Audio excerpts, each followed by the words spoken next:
And so it is. All right, so I want to talk a little bit about the ways in which this program is super duper different than probably any other education experience you've had. It's not like grad school, it's not like college, it's not like high school. Anything, it's probably closest to summer camp or more something like that. But it's probably a lot more academically worthwhile than a lot of other education experiences you've had as well. Also, wanted a chance to introduce myself a little bit. So, hi, I'm Kyle, and you guys are my 33rd cohort. I've been doing this a long time. So I've had probably about 650 code school students before. Before code schooling, I was a music teacher for about a decade. Actually, next year will be my 20th year teaching. I mentioned I was going through like boxes of old stuff in my garage. I found my evaluation for my first ever lesson 19 years ago yesterday, which was kind of cool. Before Flatiron, I was the technical lead for a company called Health Scholars that does VR education for doctors and nurses. Before that, I was the faculty director of a school called Galvanize for 3 years. Before that, I ran a Skunkworks team at Pearson Education for 4 years. I've been a marketer, I've been a salesman, all kinds of different stuff. So I'm going to pause right there. What questions do you have for me about my background, education stuff, anything like that? What kind of stuff did you sell? I was a music gear salesman. So I managed the Guitar Center down on County Line for a few years. And then after that, I worked as a marketer for Personas and Genelec and Ultimate Support and MXL and Mogami and Blue Microphones and a few other things. Also, and before that, I sold food ingredients for like 9 months or so. I was terrible at that. I was a very good gear salesman, but I was pretty shit at selling food ingredients. Helps to like the thing. Yeah. Cool. What else? Kyle, having seen so many people come through these programs, what themes have you seen for people who have succeeded? Sure. What common themes? The common themes for people who succeed, probably the biggest one is, and we'll talk about this a little bit later, but being willing to drink the Kool-Aid. This is a very different kind of program. And if you try to make it like college, if you try to stay in your comfort zone, if you try to ignore the like non-programmer parts of the program, like the group work skills and the project management and the visual design and some of the things that like might not immediately be interesting to you and you might not already have some skill in, like you ignore that stuff at your peril. That's who has the hardest time finding a job, is people who have bad attitudes about that kind of shit. It has nothing to do with how good they are or aren't as programmers. If like success to you is getting a job at like quickly after this program, the way you set yourself up the best for that is like having a good attitude about this program, including some of the like things that aren't maybe so obviously about programming. Interesting. Thank you. Very good question. What else?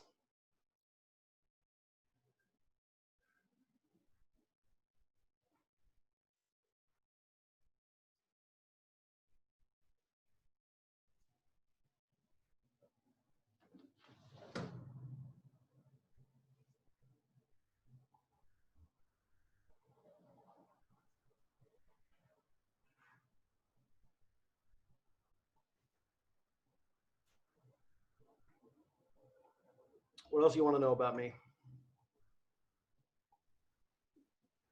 Do you have a preferred technology that you like to work in? That's a good question. Probably JavaScript. I think JavaScript's probably my favorite. But I write plenty of Ruby. I write. I spent years writing PHP within JavaScript. I like browser JavaScript and Node. For frameworks, like I've used them all, but Ember was probably like my favorite that I've worked with. I ran the Ember meetup in Denver for about 3 years. I still think it was so ahead of the curve. And like we'll cover React in the program and some things like that, but I thought Ember really had the pulse pretty well. But like this is kind of a recurring theme. I'm a product guy, and so I like coming up with comprehensive solutions to human problems. Programming is one way that happens, but I've never been terribly interested in technology for technology's sake. It's very much a means to creating worthwhile solutions. And one of the reasons I liked Ember so much is that I thought it focused on what you do with the technology, not on the technology itself. And that's not the case with a lot of stuff in software development. Another good question. What else? What drew you and seemingly the majority of the rest of the alum from Galvanize to Flatiron? Very nice. So the full story is like probably too gruesome to get into here, but basically like Galvanize is an okay school and I want to make it a great school. And so Galvanize had like just gone through some shakeups. They did not have a CEO, and that created a perfect opportunity for me to make like the absolute best school that I could. And so me and about 13 other people like redesigned a program from the ground up. And the thing we were going for was still like my white whale. It's this thing called fixed mastery variable time. So essentially, instead of having a 6-month program, you have a like 30 skill program, and like you might be able to get those skills in 3 months. Might take you 9 months, but like that's the thing that we're measuring, not the time. And so we successfully pulled that off, and we put 4 cohorts through that program. And then Galvanize got a new CEO, and he didn't like that we weren't doing the same thing that everybody else does. And so they chased me and the other people who were behind that out. And then they bought a school called Hack Reactor, which is kind of more of a placement agency than a school. And they kind of wholesale replaced the Galvanize program with the Hack Reactor program. And now, if we flash forward a few years, they went from 120 students to 0 in about 1.5 years. So that's what happened there. At a particular location? In Denver, yeah. In Denver, okay. I have a friend who's starting there for data science the same time I'm starting here. So. The data science program is independent of the part. Oh, totally separate? Yeah. Gotcha. And are you trying to implement some of that white whale at Flatiron? Like I'm thinking about how you have kind of a different approach to the code challenge, and you can retake a mod if you need to, if that's like the best choice. You know, do you have a kind of other, is that what you're thinking of there? And then do you have other elements of that in play? Oh, Matt, it's like you've read up on me. Yes, that's exactly why a lot of those things are the way they are. It's very difficult to get business people to see that because it's so unlike school. It's baffling. Like these are people who are very creative problem solvers in all kinds of other ways. When you go, what if the school wasn't a fixed amount of time? They're like, yeah, no, that's not school. It can't be. And so, like, some of it is, that is a very big fight. And so what we've been trying to do in Denver is like, what can we fly under the radar with? And like the code challenges are a very good example of that. And like being very generous with mod repeats. And some of those things are like Flatiron philosophy, but most of those things are like chasing the white whale. What else? Hey, Kyle. Most of the time you've taught in person. Could you maybe speak to us about, the remote? You've been teaching remote now for a few months. So Yeah. if you can compare and contrast that. Sure. It's different. I'd say if you twisted my arm, I'd say I probably still preferred in person more, but not that much more. Like there are things that worked a lot better in person. For example, like I still miss being able to walk around the room and look at people's computers. And we haven't had like a killer replacement for that since we've been teaching remote. That said, there are other things that work way better remote. Frankly, I think the name game, which like we also do that in person, I think that works better remote than it does in person. There are certain things that we can do in lessons, like it's relatively simple to split people into breakout groups remote. That's a lot harder to do in person effectively. So there's trade-offs to it. And all in all, if this was a concern that you have, like they're the same program. Like they really are. And I'd even say that like Denver's in-person immersive being run online is very close, way closer to Denver's in-person immersive in person than like it is to the online program at Flatiron or anything like that. Some of the social bonds take more work to develop between the students, but if you're willing to put in the work, they happen. And if you're not, they don't. And that was also exactly the same way in person. So I found that the differences between the two are less than they might appear on the surface. I'm wondering if there's anything that will be learned from this experience that could be kind of blended into the on-person experience in the future. For example, I've heard a lot about how pair programming is so sweet when you can share your screen on Zoom, yada, yada. So like what would stop people from doing that while they're in person next to each other, but just jump on something like that and still be able to, utilize all the screen sharing benefits and stuff like that. And, if there's anything else that you think of that we've learned in the last couple of months that might be implemented into an online situation. Yeah, like there's things like that. Now, like the way that we did pairing in person is we just put you both in front of a monitor. So it's like not that super different. But what I would see is like probably better muscles around snow days, because like we've always had to do remote education. We're in Denver. Like we get snowed out of the building all the time. And so we got some skills, and I think that it really smoothed the learning curve with going remote initially. And now that we've been doing it a lot, I imagine that that will feel a lot smoother for us, and things like running pairing exercises. But we already we're pretty effective with those in person. And I don't know that like the technology, like if it would make more sense to do that over a Zoom call or something in person, if you could just both plug into a monitor. But there are like some things like that I feel like have always been values of ours, and we're just stronger at them now. These are good. What else?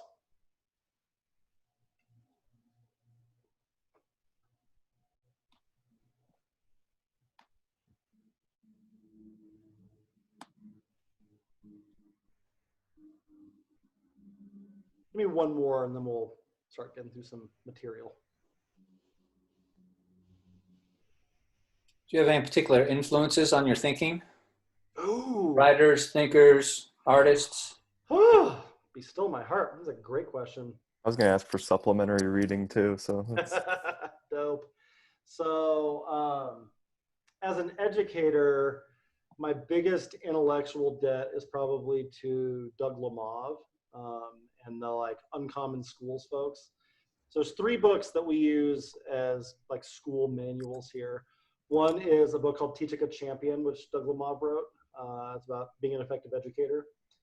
Another one is a book he wrote called Practice Perfect, which is about being an effective learner. And the third book is by Paul Bambrick Santoyo, but from Doug Lamont's company. It's called Leveraged Leadership. It's about school administration. So I owe a monstrous philosophical debt to those three books. Some other ones in the education world that have been big influences on me are Morris Klein. He wrote a book in the 70s called Why Johnny Can't Add, which was a pretty like scathing critique of new math from the 60s. And I think it is one of the most insightful books about education ever. It's way out of print, but you can find it online. There's also a book called Blended that's a little bit more recent about combining online education and in-person education. That was very influential to me. Disrupting Class by Clayton Christensen, RIP. All of those were like very influential to me as an educator. As a software developer, I owe a lot to Yehuda Katz, who was the used to be on the Rails team. He founded Ember and Rust and JSON API and a variety of other things. He's a big open source software thinker. And so he's been massively influential to me. And another one would be Kent Beck, who is one of the big thinkers behind the Agile software movement, which, as you'll learn about me over time, is like, that's kind of one of my main jams in software development is Agile. For business, there's a guy named Rod Wagner who used to work for Gallup and wrote a book called Widgets, which like whenever someone's like, yeah, can you tell me about business administration or management or something? Like that book is the one. And kind of related to that, I had a teacher, like the father, W. Edwards Deming. I'm a big quality engineering guy. And I actually got to study under one of his mentees, a woman named Barb Lawton. And so I'd say like within these three things, education, business, and software engineering, that's probably who's influenced me the most. Outside of that, I have been reading a lot from the Stoics lately. So like Seneca, Marcus Aurelius, those kinds of cats. Right. Chuck Klosterman is probably my favorite writer, the modern pop culture writer. Yeah, that's probably enough for right now. Awesome, thank you. All right, so let's talk about the program a little bit. So I broke this into 3 sections. We'll talk about some code school stuff. We'll talk about some education stuff. And we'll talk about personal growth and interactions. And we'll like do a little bit of reflecting, and we got some breathing room now. We're gonna. Sometimes I'm trying to cram this into an hour or something, and it never goes quite as well. And then we'll end with a couple activities around this. All right, so this first one, code school stuff. So some things that you are probably going to think at some point are, I knew it! My buddies who told me that boot camps were scams! I knew it! They were right! This isn't a school at all! I'm practically teaching myself! I knew the 97 or whatever the fucking thing on the website is, the 97% placement rate was bullshit. I looked at the Flatiron School Wikipedia page today and like sentence 2 is like, they're like, Flatiron School was founded in New York 8 years ago by Avi Flambaum and Adam Enbar. They were sued 3 years ago for $800 million or whatever the fuck. So that's a pretty normal part of this process. Because this is so unlike a lot of other educational experiences you've had. And a lot of it is self-guided, very intentionally. It's like my main goal, and probably yours as well, is to make you an employable software developer. And becoming an employable software developer doesn't happen from sitting in a class and taking notes. It comes from writing software and wrestling with tough concepts and that kind of stuff. Now, you are still also very supported, and there's a safety net under you, and there's a structure to this, and like lots of other things. But starting like tomorrow, you're going to spend a lot of time having agency on how you spend your day. That takes getting used to, especially like if you were really good at college or high school or something like that. It takes some getting used to, but this is very much part of the process. And like when you're feeling like confused about that kind of stuff, you can talk to your peers, you can talk to alum, you can talk to instructors, you can talk to Brian and Josh. You have lots of people that like you can voice your concerns with. So never feel like you're floating adrift on that. Next thing. We staff very differently in Denver than any other Flatiron campus does, and really like differently than most schools do. So the traditional way that most schools will staff cohorts is you go, all right, so here's this cohort's lead instructor, it'd be like me, Damon, or Ahmed. And then you may also have a coach like Jesse that's like assigned to your cohort, and we stay with you the whole time, and every cohort has like kind of their own staff. We don't do that. And there's a very good reason for it. And it's because like, let's say that Ahmed wins the lottery, and we go, okay, cool. So Ahmed goes away. Now we have one cohort that like doesn't have a lead instructor or doesn't have their favorite lead instructor or something like that. Always feels like they're kind of like being left out. Or you have me as a lead instructor, but you really like kind of made a connection with Damon, and like Damon's more or less shut off to you because he's all in on some other cohort. So the way that we look at this is we're one group of instructors teaching one pool of students. Or like, if I had my druthers, we wouldn't even have cohorts. Like I want to blur the lines between these things as much as possible. And it gives us tons of flexibility for us as instructors to use our interests and talents as broadly as possible.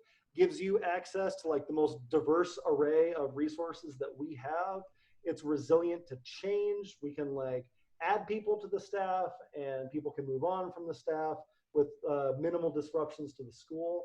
But this is why we staff that way.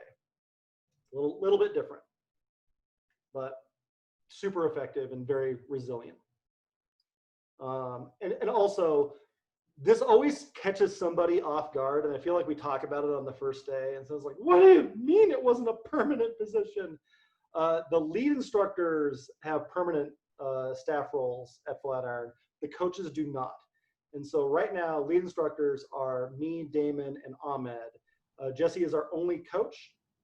Jessie is towards the end of her contract, so like she's looking for work right now, but she'll be coaching here in the meantime. And then we have an offer out, I think, for a coach right now.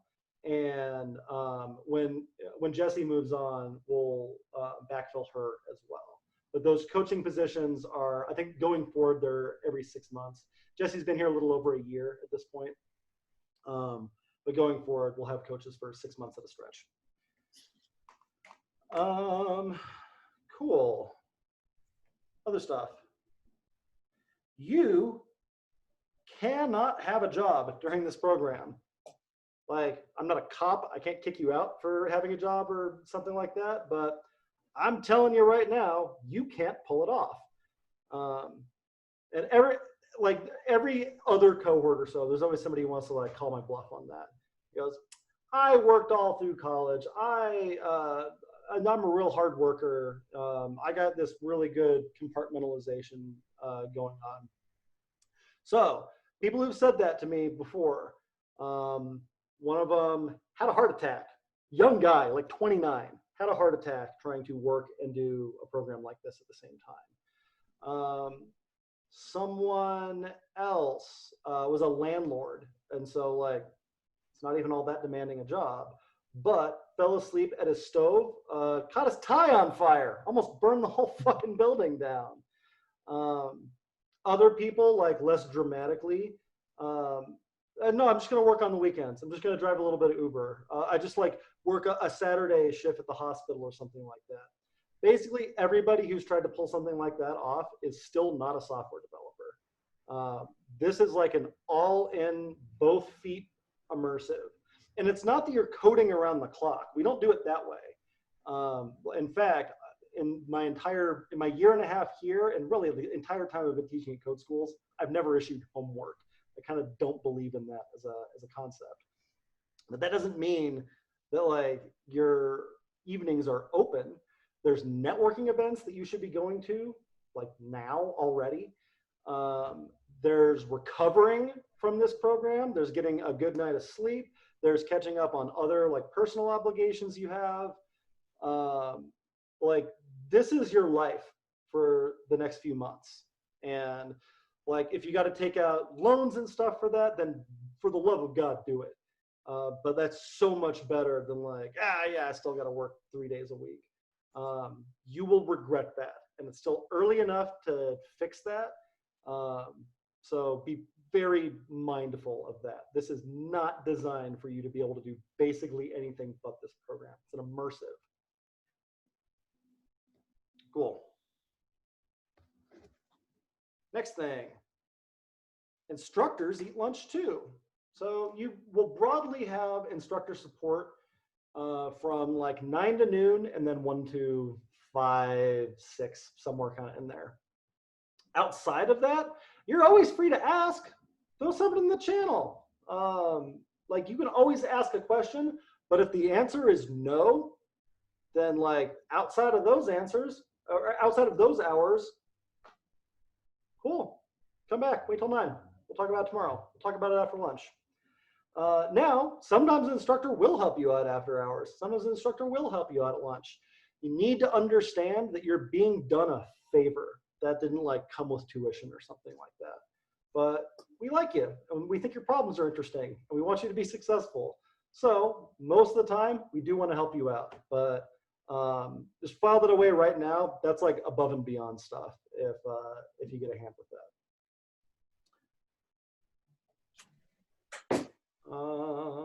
And then last thing I want to talk about on this topic is something that comes up about code schools a lot is like, do you ever worry that code schools are flooding the market? And the answer is no, I don't. I forget what like these numbers exactly were. Oh, I remember. So when I first drew this, I'd had about 600 students, and I would say that in the last 5 years, I have personally taught about half of all the code school grads in like Colorado, basically. And so I'd say now this number is probably a little bit more like 1,500 in Colorado over the last 5 years or so. And so, yeah, we're looking at like about 600 students a year or so. That is not enough to like disrupt lunchtime. Like that's there's something like 80,000 tech jobs being added in Colorado every year. Now, one of the reasons that like there's this perception that code schools are flooding the market is because you come out of the school very competitive, like with people who have already worked in the field, with people who like went to oh so valuable computer science programs, with all of these like other ways that people get in. You don't necessarily have to go through the like, I was a janitor at a tech company and then they let me watch somebody write code for a while. Then 5 years later, I finally wrote my first if statement. And like, you can go work for a startup. There's a lot of like CS grads that don't get to do that. They have to put in 5 years at some like bullshit enterprise before like they get to apply for like a cool startup job downtown. And that's really not the case with code school grads. You get to skip a lot of lines. So I think that's what creates that perception. But from a pure numbers standpoint, like we don't dent the job market. This is still like a pretty fringe way to break into software, but it is an effective one. All right, so those are some things that I think you should know about code schools. let's talk about this a little bit.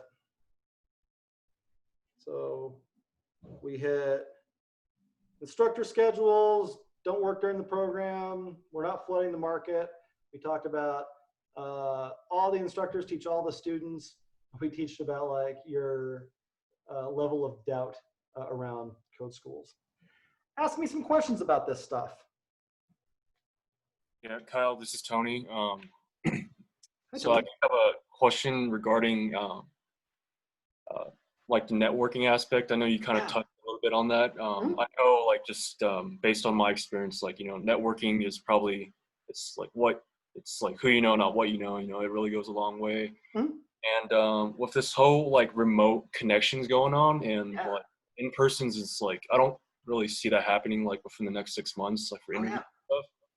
Like, how would you go about like networking in like our current environment and utilize it best? I think that's like the biggest like challenge like right now, just finding any job. It's just, how do we not look like we're still like contacting some like random person on LinkedIn or something? Cool. So did Damon have you guys get set up on Denver Devs? Yeah, he briefly mentioned about it during like the whole IDE setup or something like that. Good. So everybody should be in there. That's like mandatory. DenverDevs.org. And so that's another Slack team. And like, this is like super confusing. Slack accounts don't have anything to do with each other team to team.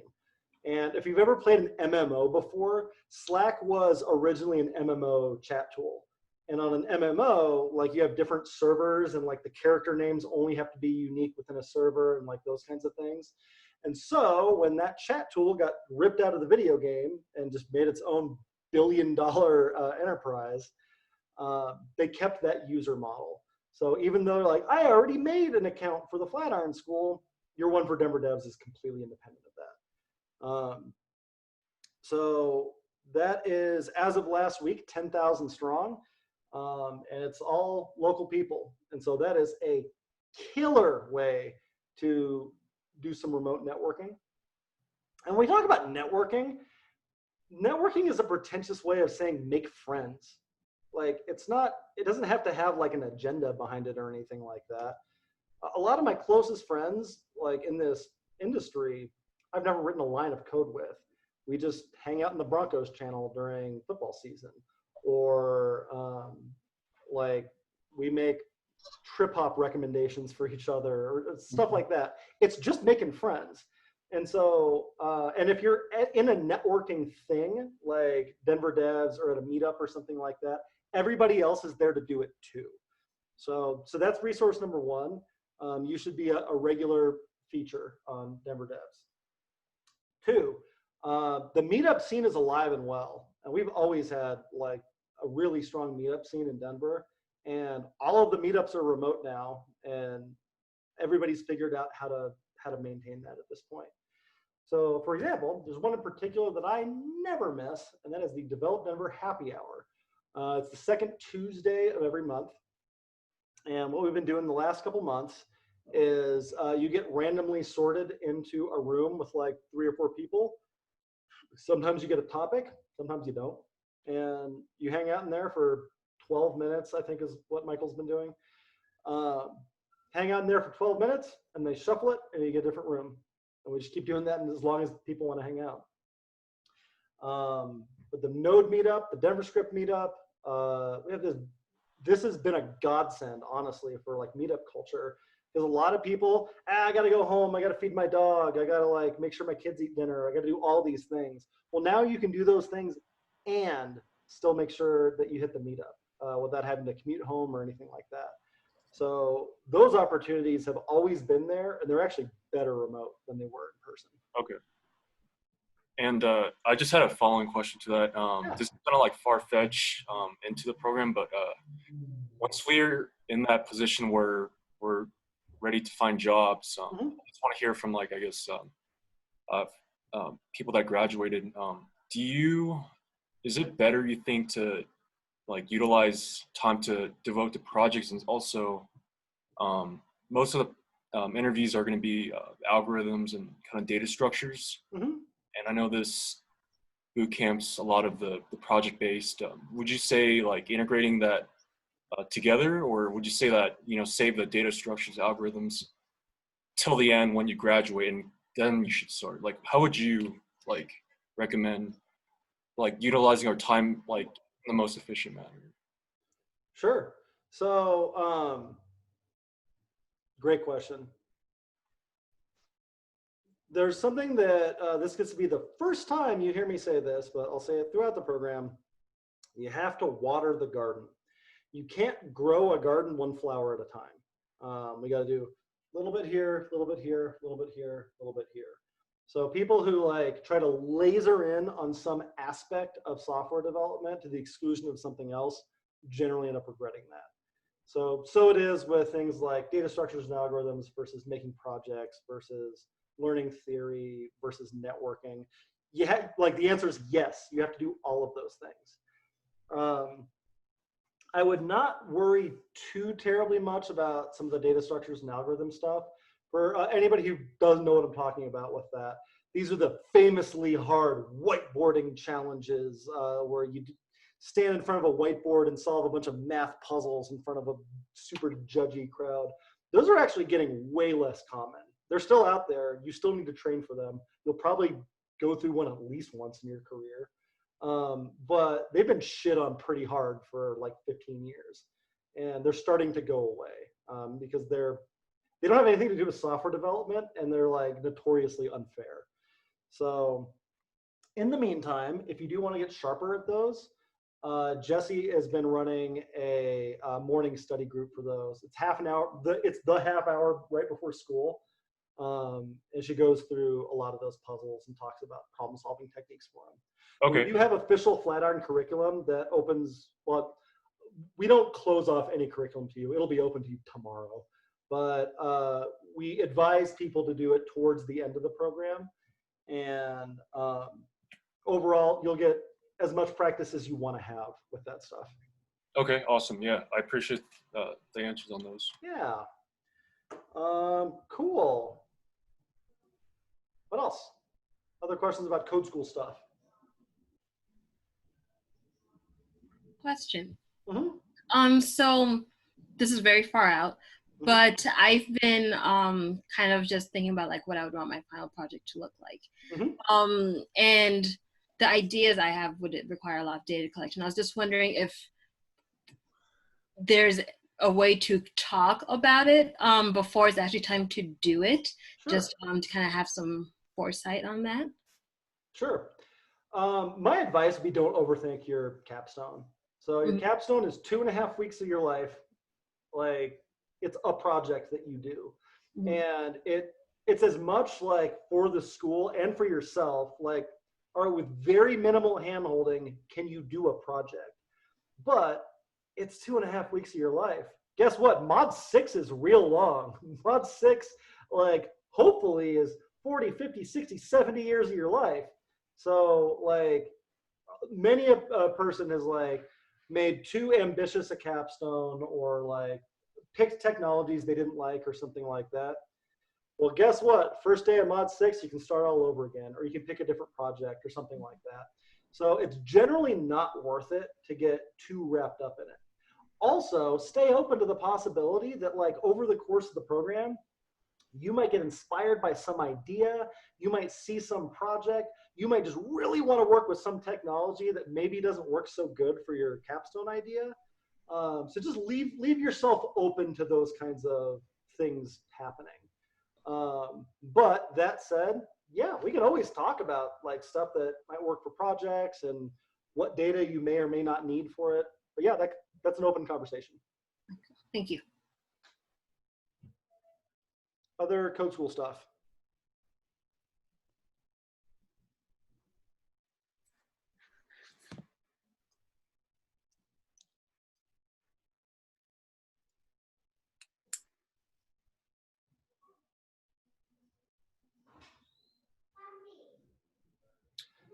Kyle, what about, do you have a way that you recommend or a way that you work in terms of, we're learning a lot of new things rapidly, Yeah. a way of keeping those things in front of us. So a way of note taking that makes sense and that's efficient, or a way of collecting things somewhere that we can easily get back to them. Finding things that we studied, 3-4 weeks ago, but Sure. are now so far past, but we want to get back to it. Oh, Joe, that's a great question. So, yes, a couple things. One is what I like to do, like, I'm a pencil and paper guy, and you might think that like any kind of writing is equivalent to any other kind of writing. It's super not. Like actually manipulating like a writing implement on a piece of paper is it's a very very good practice for your brain. It's slower, which is good. That makes it more difficult to have something go in your ears and out your fingers without hitting your brain first. So when I'm like taking notes on something in the moment, that's always my go-to. Now, like if you really want to like retain something, then taking your paper notes and rewriting those as like written notes, or sorry, on your computer, that's a very good opportunity to give your brain another processing step on it. And I'll show you what I do for mine. Screen sharing.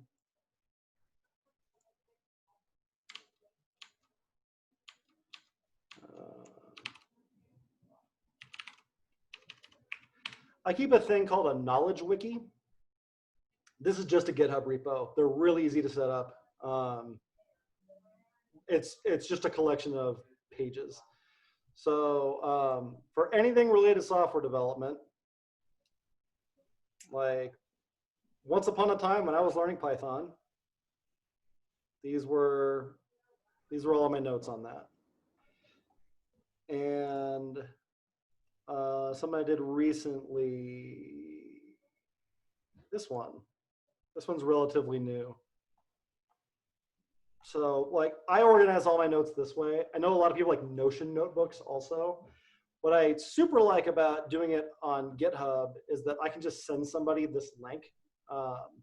Also, I have it locally on my computer. So if I want to take notes on something real quick, I can,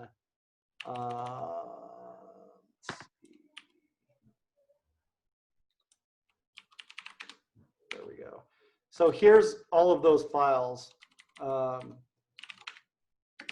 if I want to take a look at my notes on Jot, which is like an authentication thing.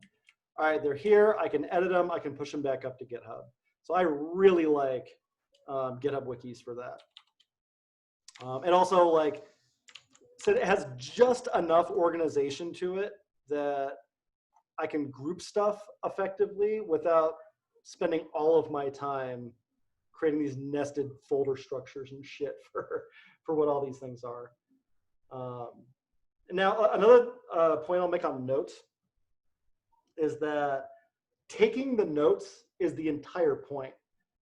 I have never reread like 90% of the things that I've taken notes on.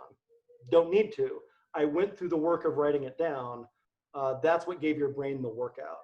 And you want to write them with the intention of like being read by yourself or someone else in the future, but not because they actually are, but because that's really going to help you wrestle clarity out of a lot of these ideas. But the process of taking notes is the entire thing. I very rarely reread my notes. And we can talk about way more techniques around that too. But that's a good place to start. Nice. Thank you. Cool. What else? Somewhat related to that, can you talk to the value of writing our blogs and any tips for best practices on those? Oh, yeah.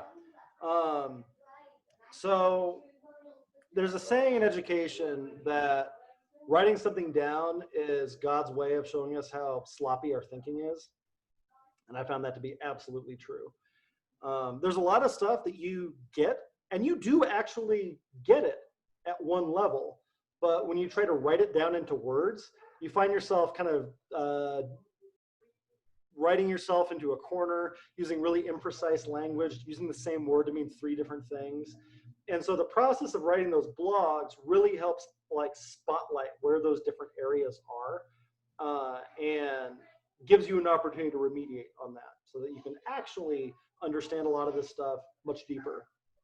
Also, like employers do like reading those blogs a lot. So you're looking for some way to differentiate yourself. Having like a really killer blog on like an interesting topic, or fuck, even an uninteresting topic, that's easier for someone at a company to like just scan through than a code base. And so a lot of times like that'll get you through a round of an interview.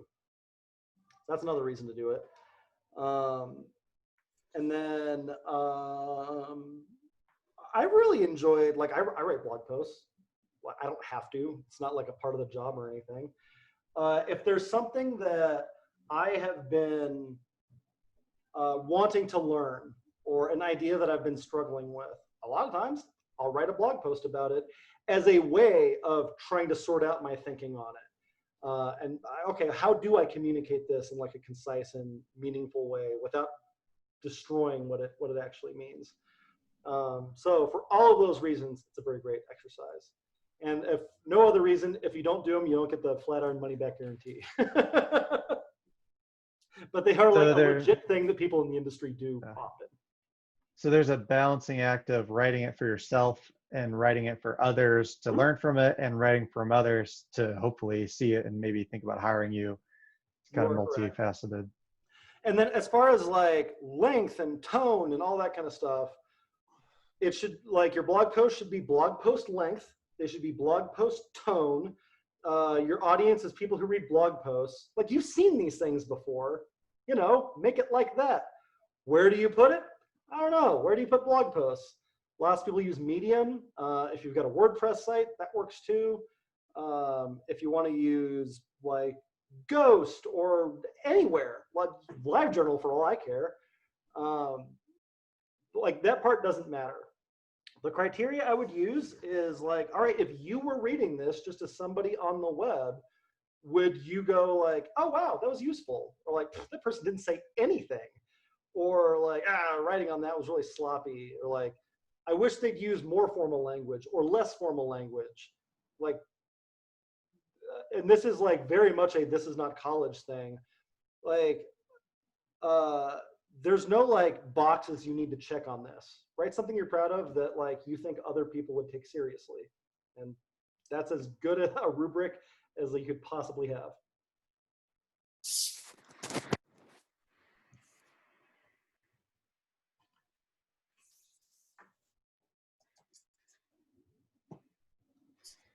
What else?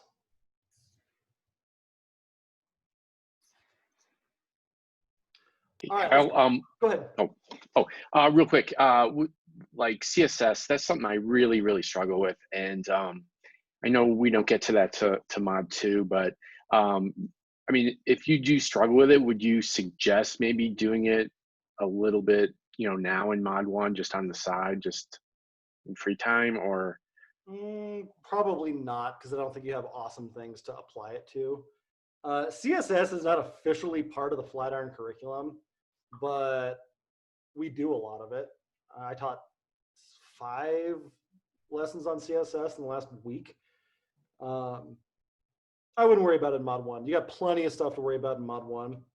Mod 3, 4, and 5, like, I would be patient with yourself, because it takes a long time. It's very logical, but it's a different kind of logic than programming is. And what often goes along with that is like, you also need to learn some design skills at the same time. And we've got pretty good resources and tons of existing videos already on a lot of that stuff, but I would not worry about that in Mod 1. Okay, thanks. All right, let's like wiggle around a little bit. So what I want you to do is for the next 5 minutes, I want you to write a summary in your own words of what we talked about in this code school stuff section, what your takeaways from it were. And just like we were talking about with the note-taking thing, like, you probably won't go back and read this. That's not the important thing. We're trying to keep this from just going in your ears and out your fingers. We're trying to make sure that like this hits your brain at some point. So see if you can conjure up some words. I'm gonna put 5 minutes on the clock.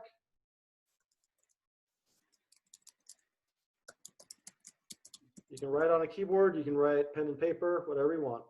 5 minutes, go. Tell me your takeaways from code school stuff.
Another minute.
All right, pencils down.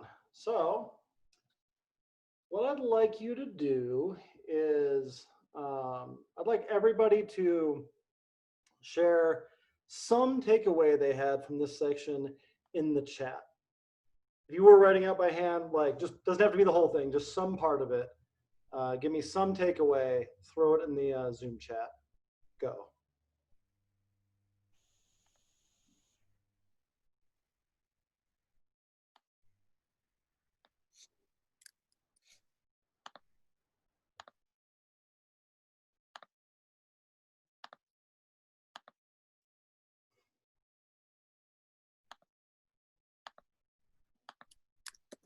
Good one, Sam.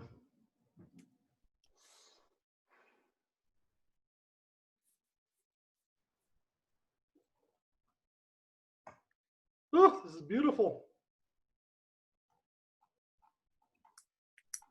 Keep them coming. Yes.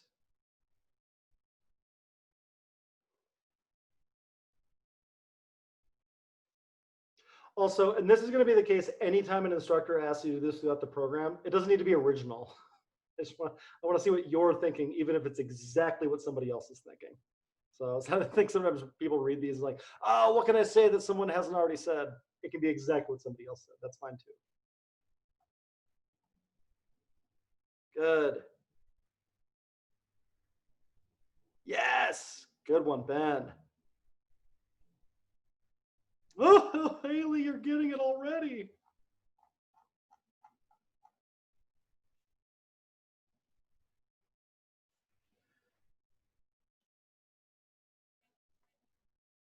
These are good.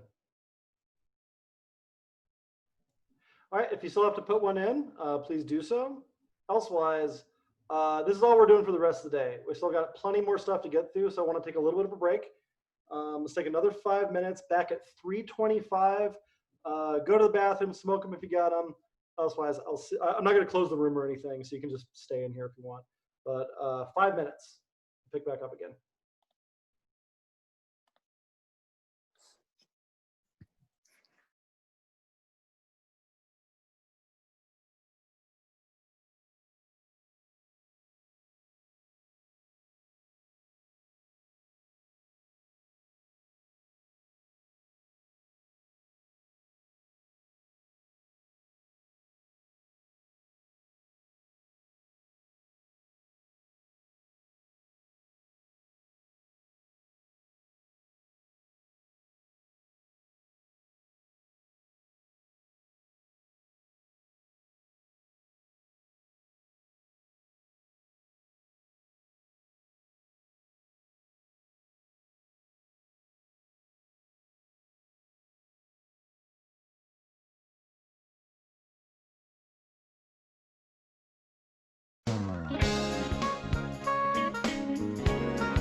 Troy and Abed and Annie in the morning. Well done, Ben. All right. Bless your heart.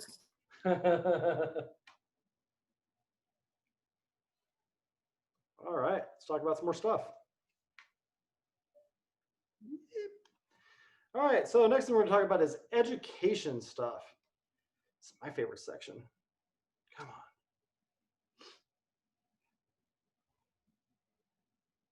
So, first thing, let's talk about triangulation a little bit. In this program, you are going to find some conflict between something that I said, something that Damon said, something that Ahmed said, something that Jesse said, something your dumb buddy who's real good at computers said. And that's fine. That's part of this.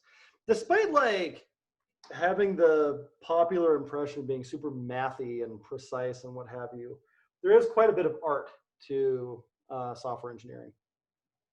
And even with stuff that's just like factually incorrect, it's honestly not that big a deal. You're going to have to get used to taking in disparate sources of questionable reliability and figuring out where in that triangle the truth is for you. And you can do it. I believe in you. Next thing. There is no B- in server-side development. What we care about is a thing called mastery. So mastery is, can you reliably and repeatably demonstrate some skill? So I'll show you how we measure that in a sec. But the way that you've probably been used to this is grades. And so we'll go, all right, well, you got a B on this, you got a C+ on this, you got an A- on this, you got a D on this. And the assumption there is we taught it, and we're going to tell you whether or not you got it, and we're just going to keep on trucking forward. And that is a really bullshit way to approach education. If you don't get something, let's stop and get it before we keep piling more stuff on top of that. And grades are also an example of, I'm trying to coin a new term here. It's data laundering. So it technically already exists, but I think the way that it gets used is not as common as the thing that I'm talking about. So what'll happen is we go, all right, I think this is about a 71. Why? I don't know. I made up some nonsense rubric, and I guess it just came out as a 71. And that one's an 89. And that one is a 57.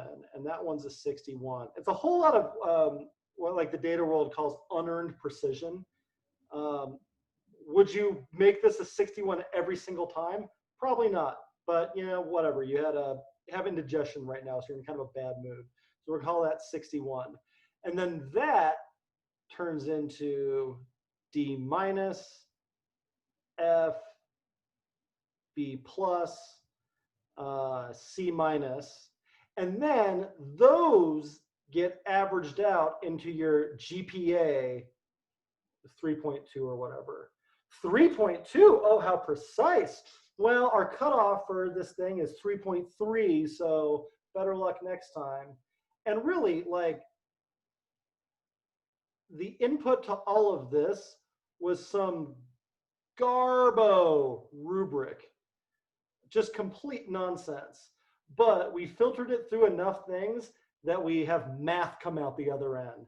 And so we think a 3.2 is not as good as a 3.3 or a 4.0 or whatever. And there's a tremendous amount of effort that goes into maintaining the ruse that like any of this shit matters. What matters is whether or not you can do something.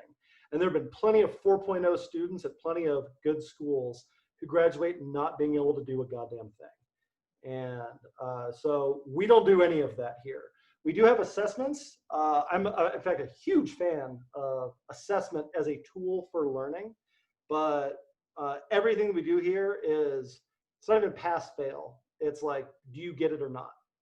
And everything from our code challenges that we do once a module to a lot of intermediate assessments that you have access to. These are not punitive. It's not B- and move on. It's let's use this as a tool to base a conversation on what you do and don't understand. So this is a grade-free zone. Onward.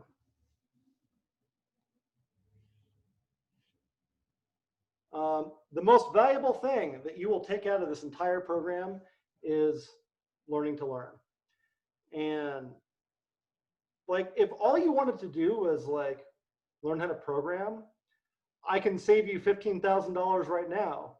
Go get a book from the library. Go like watch some YouTube videos. Like all of the stuff that you need is in there. But Brian might have mentioned this during orientation this morning. It's not about learning Spanish. It's about like becoming Spanish. It's a very different kind of mindset. If this was just a matter of like figuring out some ifs and fors and stuff, like you got easier ways to do that. But learning how to think like a software engineer, that's a very different, deeper skill set, and it'll take you a lot farther. Another way to put this, if I needed to learn Go tomorrow, I wouldn't go to Go school or like go back to college or something like that. I'd figure it out. So the goal for this program is that when you come out of this, you'll be able to do the same. Because the reality is, like, and this was the case at Galvanize too, I was not aware of a single company that like used the exact stack that we taught at Galvanize or here. There's very few like React front ends with Rails backends and Postgres databases that also use all of these other, like, it's very narrow. And so you may have even been worried, like, why am I going to a school that teaches an out-of-date technology like Rails? It's not out of date. The point is that we're teaching you this learn-to-learn process. Our grads get jobs in all kinds of stacks. What I want you to think about is, what company do I want to work for? And then not be constrained at all by what technologies they happen to use right now. Because those change down the road, and like, that's going to make a way bigger difference as far as like your quality of life on the job, and like how you're able to tie in previous experience you have in the job search, if we're not just limited to Rails and React jobs, if we're a little bit technology agnostic on that. That also happens to open up this particular split, which is that the college expectation is that you graduate and then you have all the skills you need to be successful. So you just got to ride those out for a long time. That's not at all what we do here. We're trying to set you on a trajectory so that graduation, your mod 6, as much happens in that mod 6 as did while you were in school. And that's a very doable thing. All right, so I just talked about this learning to learn thing, and we talked about how there's no B- in server-side development, and we talked about the triangulation thing a little bit. I'm gonna pause there. What questions do you have?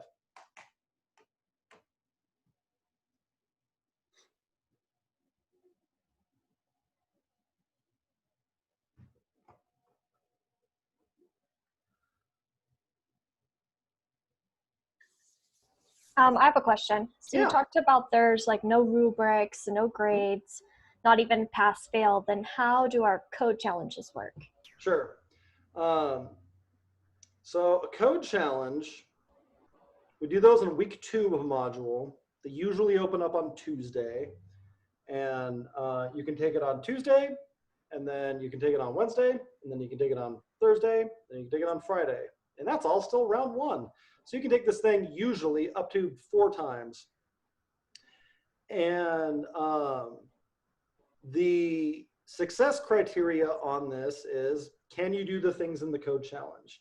But like, if you can't, you generally can't on the first time. Like, we're trying to generate a list of gaps we need to close. So we go, okay, sounds like you're kind of lost on the many-to-many part of this or something like that. So we'll put together some lessons, we'll give you some resources, we'll have a one-on-one conversation about what some of these things are, and then you give it another shot. And so like, strictly speaking, it's pass fail, but the connotation in like traditional education would be that like, you're just not serious enough to want the real evaluation. Like, this is the real evaluation. This is taking it seriously, is figuring out whether or not you've put together enough of the puzzle pieces to move on. And we do that iteratively so that we get a lot of chances to figure out, while we're in the middle of the program, what we still need to do. And we actually do have several things that have rubrics. I'm not anti-rubric, but in my like ideal state, it's all or nothing on that too, because there's no stakes. If you're wrong, then we just go back and fix it. Like, it's not like, well, you got a 92 on that. All right, onward. It's like, oh shit, you missed this 8% of the stuff. Let's make sure we can also do that 8% of the stuff. So that's the mindset shift between those. Are they kind of similar to some of the labs we were doing in our pre-work? We teach you some basics, and now here's like a harder lab, kind of figure out how those simple basics apply here and get it to pass tests, or? No, there's no tests in them. And we try to write them in a way that's more authentic. Like, if you were doing something like this, this is about what you get. And they wouldn't give you tests. Like, you could write your own tests if you want to, but, they're bigger and they integrate more things, but they're usually not comprehensive even. They're usually like the stuff you absolutely need to take out of a module to be successful. And we're not particularly cagey about what's in them. Tomorrow morning, like probably me, is gonna demo almost exactly what the code challenge looks like. I wanna help us use that to focus on where all these little teeny pieces that we do over the next 2 weeks fit in the big picture. Like, some of the exact details are different, but you'll see like a pretty passable version of the Mod 1 code challenge tomorrow morning. And we'll use that as a tool. Cool. That's kind of what I was hoping for, with some sort of like instruction on what a code challenge actually is. And like, inevitably, people get the yips on the first day, or they have trouble following the instructions or figuring out how the GitHub part of it works. That's yet another reason you get a lot of opportunities at this. Because like, I give less of a shit about that kind of stuff. I want to figure out whether or not you can do it. So we'll get a bunch of cycles through it.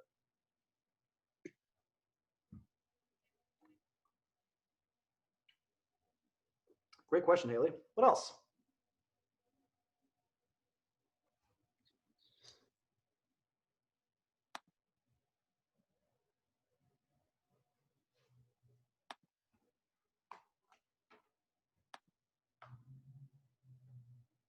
Cool. Let's talk about some other stuff. There are a couple skills that I think have disproportionate impact on your overall success as an engineer. And these 4 things in particular, I think, they're levers on everything else you do. If you're not a touch typist right now, fix that, like, immediately. That's like, you should be spending probably half an hour a day working on like becoming a touch typist. And then if you're already a touch typist, want to like spend a little bit of time getting your speed up. This reduces the gap between I thought something and I made it show up on the screen. That has huge leverage.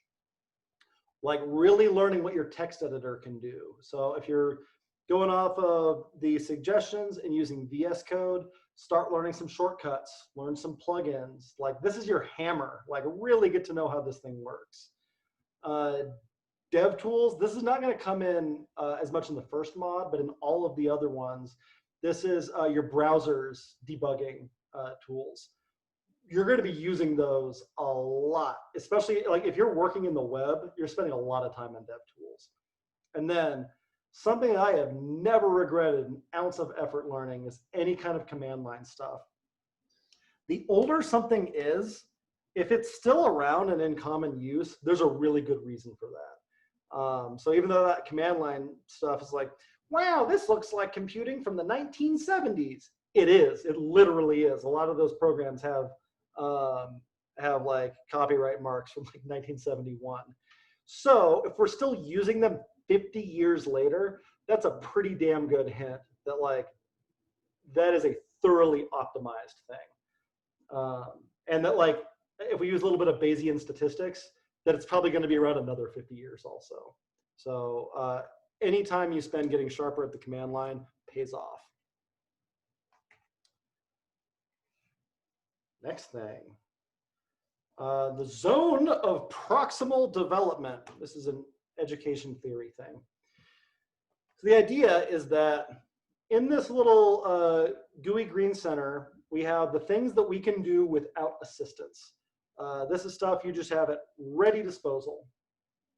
The stuff in the red zone is stuff that you can't do no matter how much somebody else helps you. If somebody else is helping you with it, they're essentially just doing it themselves.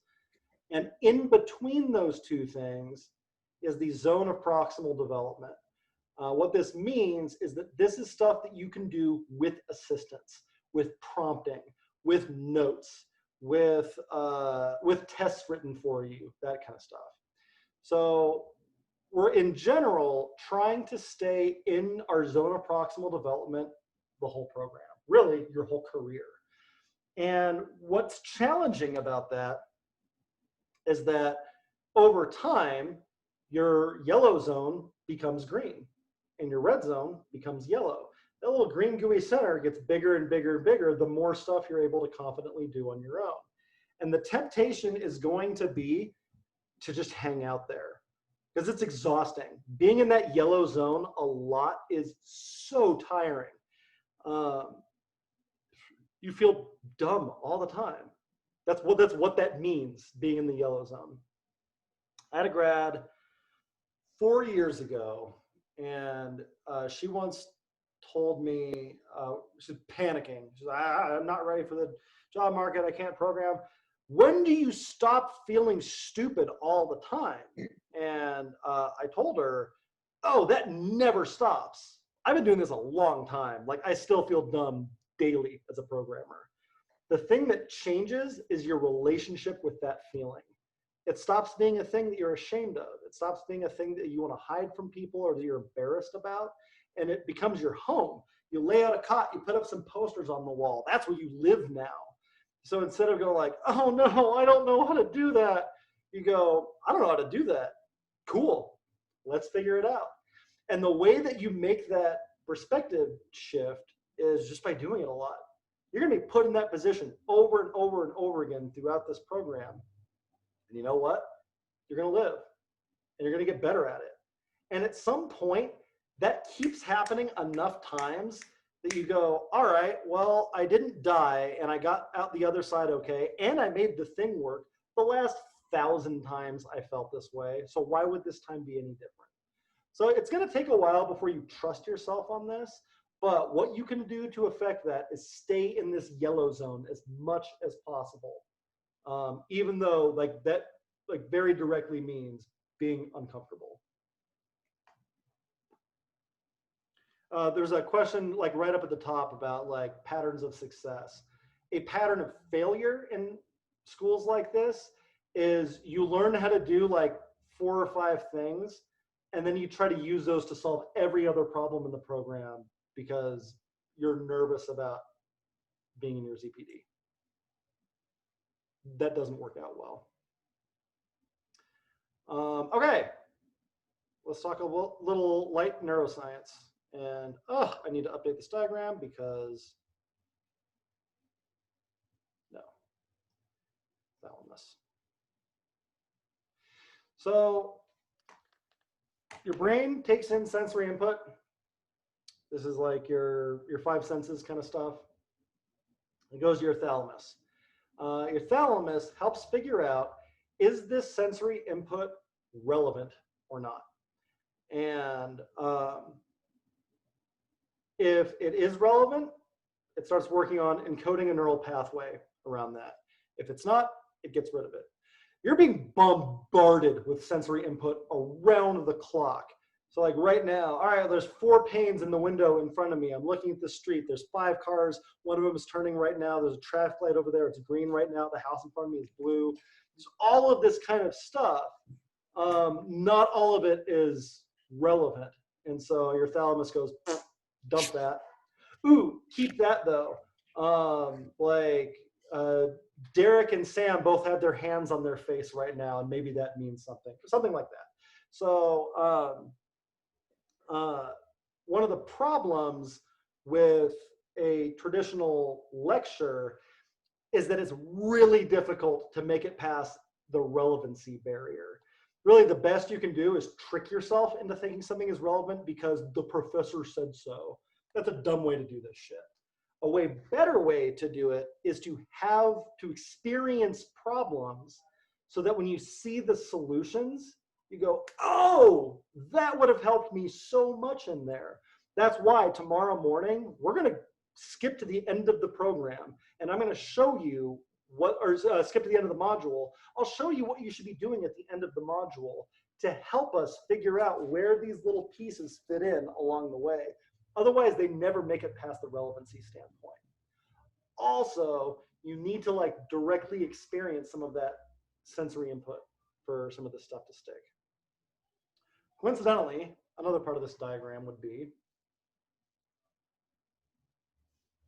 as part of that relevancy thing, your thalamus kicks this down to your hypothalamus, which is in part in charge of behavioral regulation. And it works fast as hell. So even before you figure out whether or not you're encoding long-term stuff, your hypothalamus is telling you whether you need to run for your life or not, whether or not the sensory input you just saw is dangerous to you. And what's kind of interesting about that is that these are very like little simple dumb parts of your brain. They're very old. And so they don't distinguish between like a physical bear in front of you and something that's threatening your sense of self, something like very abstract like that. Those cause the exact same fear response. And when you get flooded with a fear response, you are no longer capable of learning, like biologically. Because what is there to learn when, like, as your body is redirecting all of your resources to like staying alive, running away? So like a whole bunch of things don't happen. Your fingernails stop growing. You like don't get hungry. There's like a whole bunch of things that don't happen when your like fight or flight or freeze response gets triggered, including you can't learn anything anymore. And so it's one of the reasons that like some of the squishy stuff matters a lot. Like why we do things like meditation and what have you, because as we're staying in our ZPD, we're also kind of like potentially threatening our sense of self. And if you get in one of those negative thought loops, there isn't shit I can teach you. You can't figure out how to like drill properties in a React component if you're in that state. So being aware that this is a challenge that you can face will also help you take advantage of some of the tools you can use for diffusing this, like going for a walk, like meditating, like having a conversation with a peer that's struggling with something similar. That can help us get out of that mindset so that we can get back to rather regular like sensory input encoding. All right, so we talked about light neuroscience, we talked about Zune of proximal development, and we talked about some high leverage skills. Once again, I'm going to pause right there. Ask me some questions. Do you have resources for improving our skills on those high leverage items? Yeah, I was just going to ask the same about typing speed. Oh, definitely. So with the typing speed, any typing thing online. There's even some pretty fun ones, like Mavis Beacon. Mavis Beacon teaches typing. Typing speed test. Let's see. Typingtest.com. It's a pretty good one. So here we go.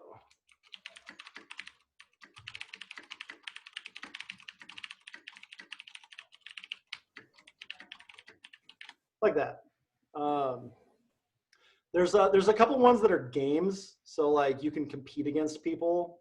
Those are kind of fun too. But like there's no magic to it. Like there's no manual or anything. Just do it a lot. You'll get better at it. And there's some pretty good programmer ones too. Programmer typing speed, typing IO. People love this one. And you can pick languages like Ruby and JavaScript and stuff, and you'll have to like type out actual code.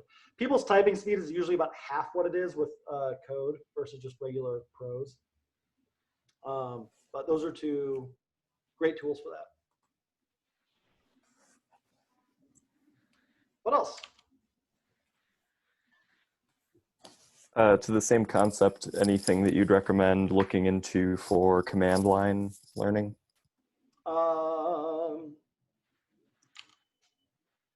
Because it's very recently on my mind.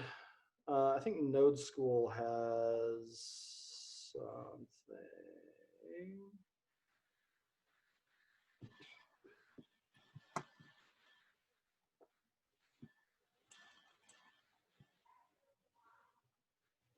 Shoot, maybe not. All right, I'm going to look for CLI mystery. Yeah, there we go. The command line murder mystery. This is a super good one. So it's a puzzle, and you have to like use a variety of command line tools to solve it. We also have lots of videos on the site that'll help you with that kind of stuff too. So I'll talk about this more in a sec, but if you go over to videos and search for CLI, some pretty good stuff in here. Let's see, if I look for command line, How to Computer has a lot of that stuff. Those are two pretty good places to start. Yeah, I mean, honestly, you had me at murder mystery. Awesome. What else?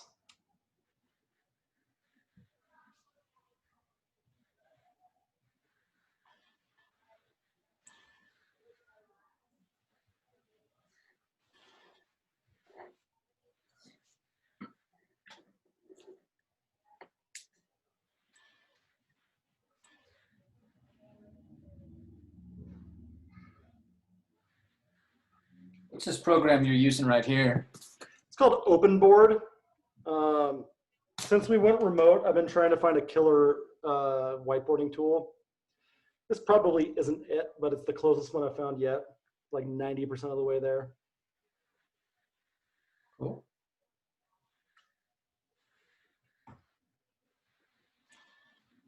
What else?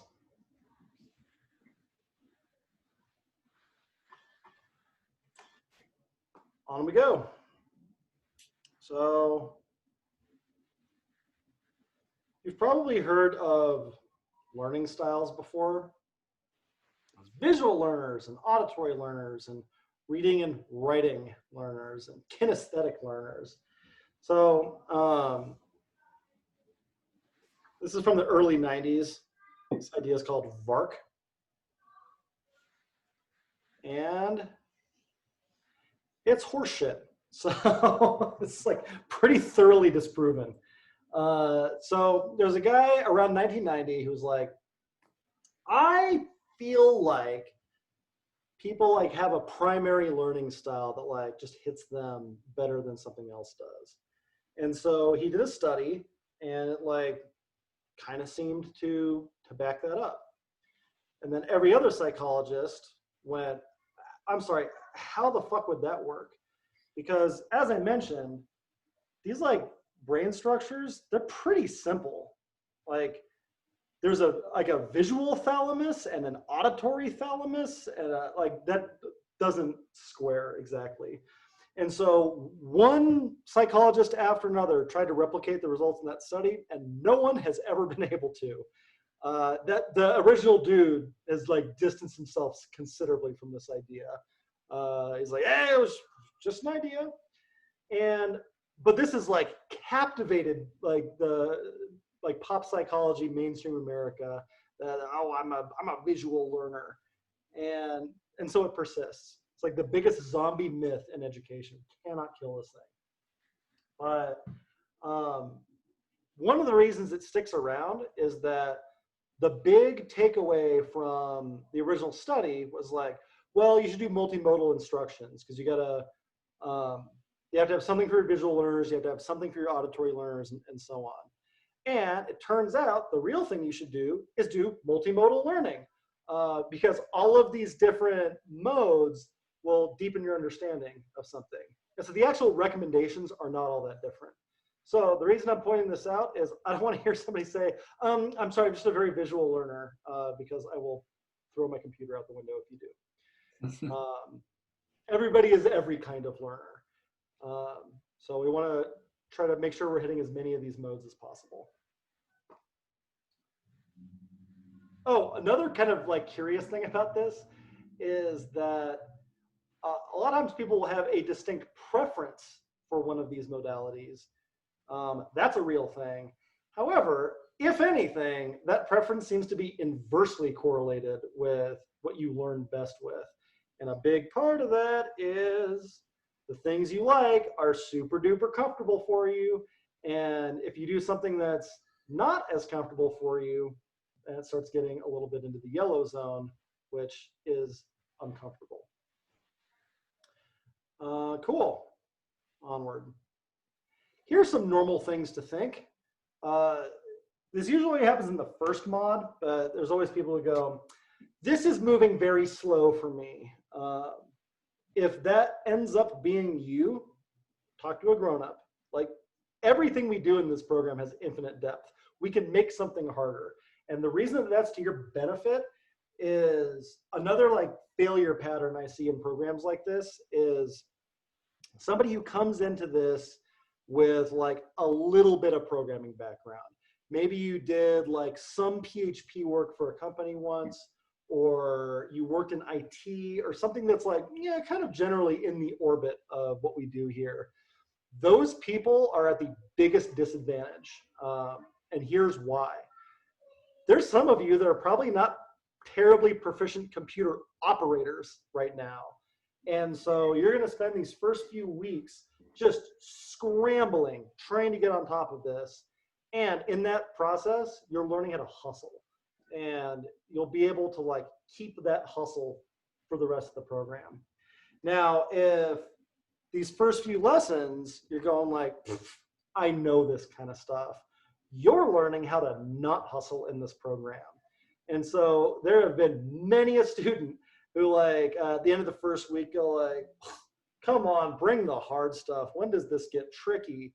And then by mod 2, by mod 3, like their antennas aren't tuned to how hard they need to be hustling and end up falling behind very quickly. Because by mod 2, we start getting into stuff that like nobody has seen if you haven't been through a program like this before. So as a like favor, if you find yourself thinking it's too slow, like reach out to an instructor and let's like make sure that you're learning how to get the hustle early on. Meanwhile, it is very normal throughout the program to go, this is all moving so fast. And it's because it is. Again, everything we cover in this program has infinite depth to it. You're not going to get CSS or HTML or JavaScript or any of these things in 15 weeks. That's not the point of this. The point is to demonstrate discrete skills well enough to get you started. I'm still learning JavaScript. I've been writing this shit over a decade. I still learn something like almost weekly about JavaScript that I didn't know before. That's going to be the case with you too. And so it's going to feel very fast. You signed up for an immersive program. You are going to be immersed. That's what that feels like. Now, if you're lost, that's a different story. So lost is, I don't know what I should be doing right now. This is a very loosey-goosey program. And like a lot of that is by design. Like starting tomorrow, you're going to have like lots of choices to make about how you spend your time. You should always know like what you should be doing. And if that's not the case, that's a great thing to reach out to an instructor about. Go, well, and what an instructor is going to say is, what standard are you working on? And cool, did you try doing the assessment? Cool, what were you struggling with in it? And that's how we're going to narrow down what you should be working on. So standards, what on earth is a standard? I would like everybody to go to this website right now, flatiron-school-denver.firebaseapp.com.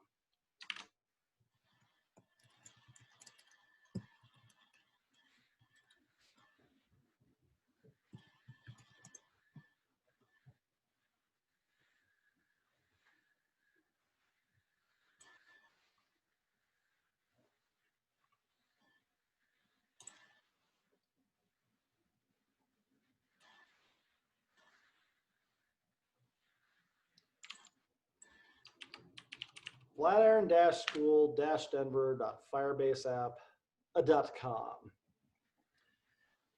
So this is a very thin layer on top of LearnCo. So it doesn't replace LearnCo, but this is like your roadmap for the program.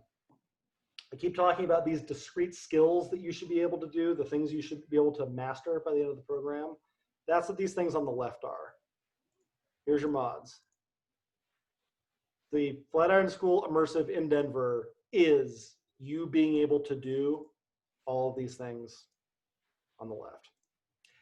How do you know whether or not you can do those things? Demonstrate basic programming proficiency in Ruby. That could be anything.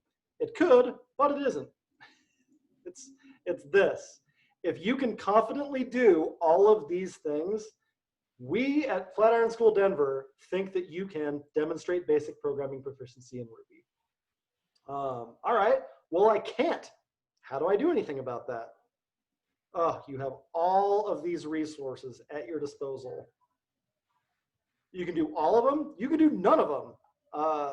We don't get too fussy about how you're able to get mastery over these assessments.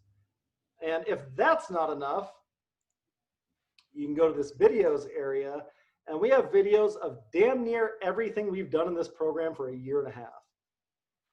Like Ruby. Oops, helps if I spell it right. Oh, come on, man. It gets slower the more things we add to it. It's part of the problem. There we go. All right. Oh, so much Ruby. So much Ruby. Hey, there's even The Bachelor. So much Ruby stuff. If there's anything you're struggling with in this program, we probably have 20 videos on it. So much, so much. Some of this stuff is not even like in the traditional program. We have something like 300 or 400 videos on here. Like, have at.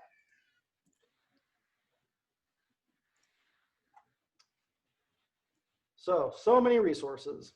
Related to that, here's how we like make those things. So there's an employer expectation of what like someone they would hire would be able to do. And we try to codify that expectation as a standard. So for example, we think that, well, because employers told us that you should be able to do these things as an employable new grad. All right? So then we wrote this language that we think encapsulates that pretty well. And then we wrote an assessment for this so that we can say whether or not you can or can't do this thing. And what content you use to get there, I don't give a shit about.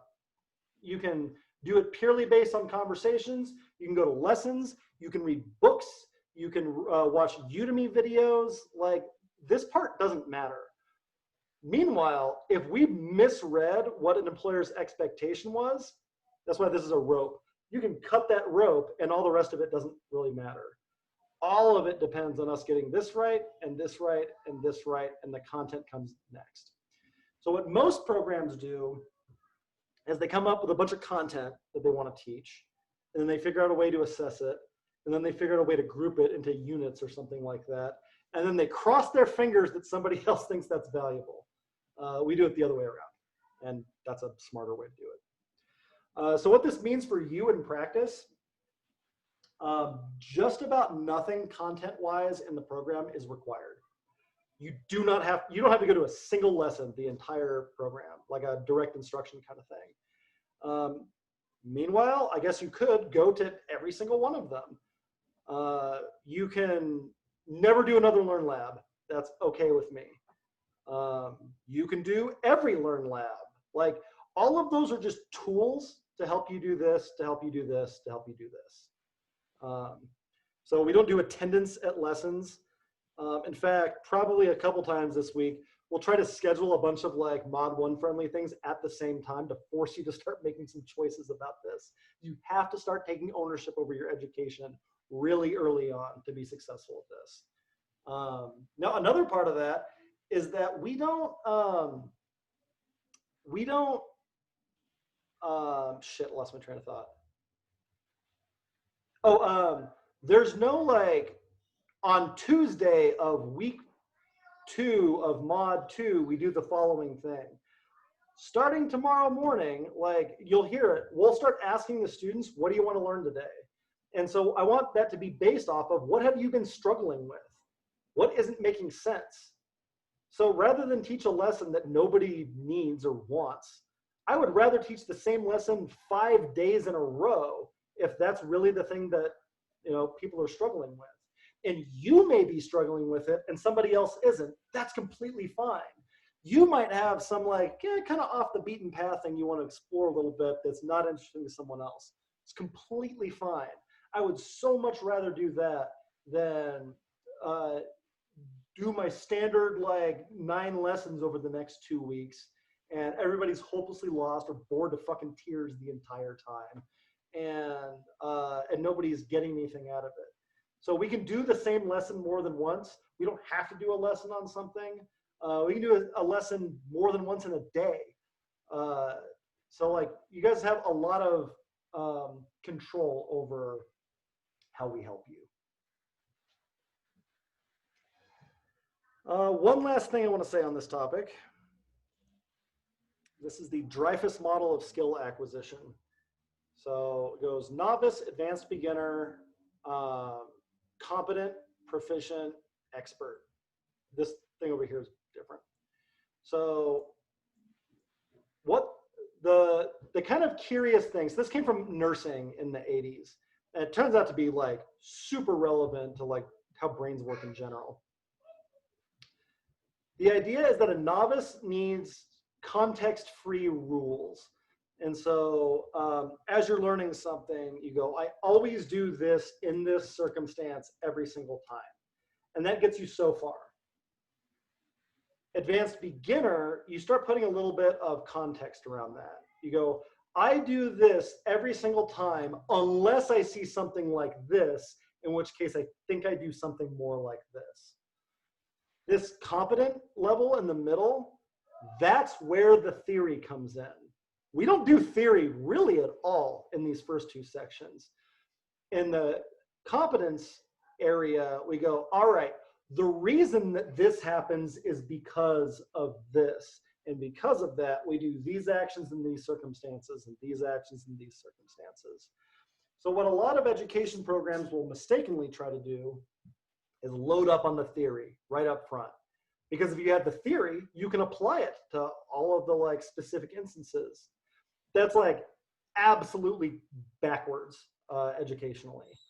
I want you to have concrete experiences with things that you develop the theories from. I cannot give you an abstraction. I can't put a theory in your brain. I seriously can't. I can give you concrete experiences and your brain can generate the abstraction, can generate the theory. But we have to have these experiences first.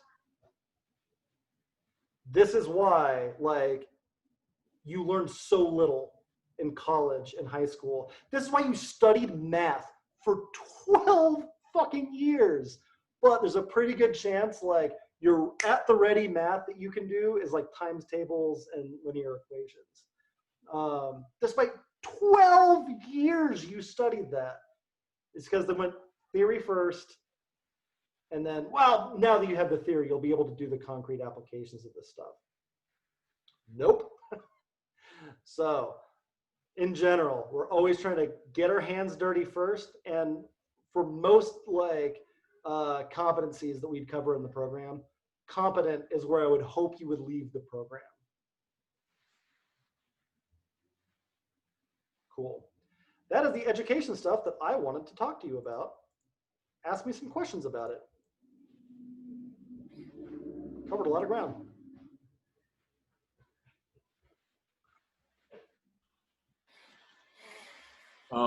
So in regards to, like, you said, like, the optional lessons and stuff. So it sounds like the first weeks are always, mainly, lectures and just arriving at new concepts. And this resource that you provided with this Flatiron School, is this just like after we did the lessons, like this is just kind of like, make sure you get the concrete understanding of that? Is that kind of like how you want us to utilize that? Like, think of that as less sequential, and also we don't do lectures here because lectures suck. We do lessons. Okay. These don't have to happen sequentially. You can go, well, I want to sit down on this lesson, and then I want to play around with the labs a little bit. And then I think I want to go back and watch the video for a different time we did that lesson. That's a totally acceptable way to do that. Or you could go, I'm not going to go to the in-person lesson for this at all. I just want to crank on the labs for a little bit. Or you can go, I want to do a lesson on this. I'm not ready for it today. I want to, like, spend some more time with the labs, maybe the videos, and then I'm going to ask for the lesson again tomorrow because I think I'll participate a little bit better in it. So there's no implied sequence to any of that. Experiment, try some different things. Like, there's a lot of room for failure in here, and, like, we actively encourage that kind of thing. You're going to need to discover some of this stuff for yourself. Yeah, you'll get so many opportunities to, like, experiment with different ways to do this.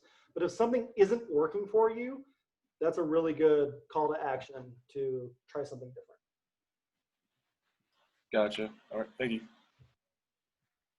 Are employer expectations primarily formed from hiring partners, or how is that research done?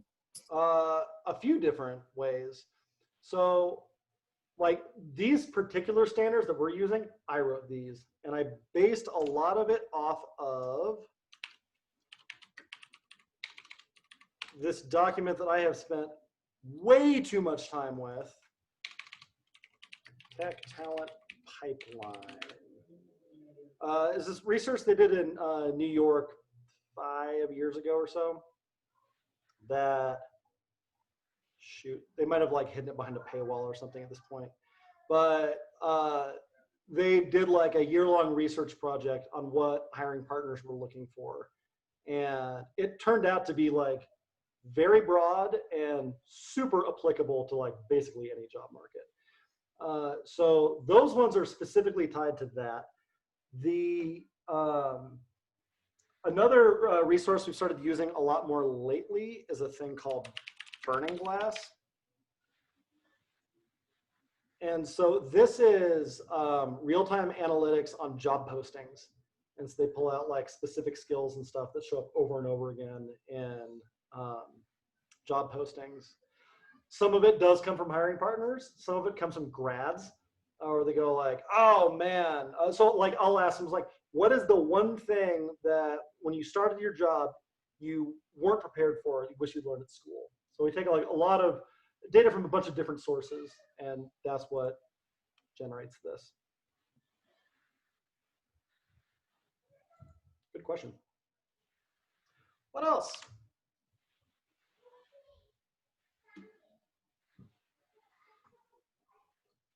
I guess in playing devil's advocate, what is the advantage that students have that say do a traditional 4-year computer science degree compared to a boot camp like us with the time frame and everything? Oh, great question.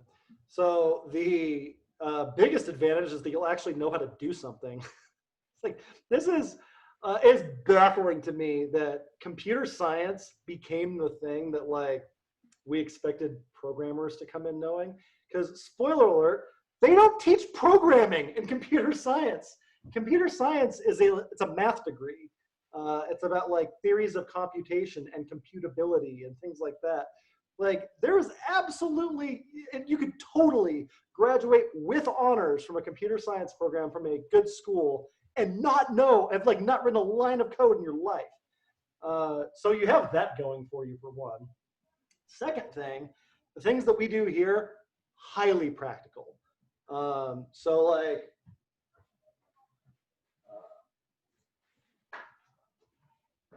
here's a computer science textbook.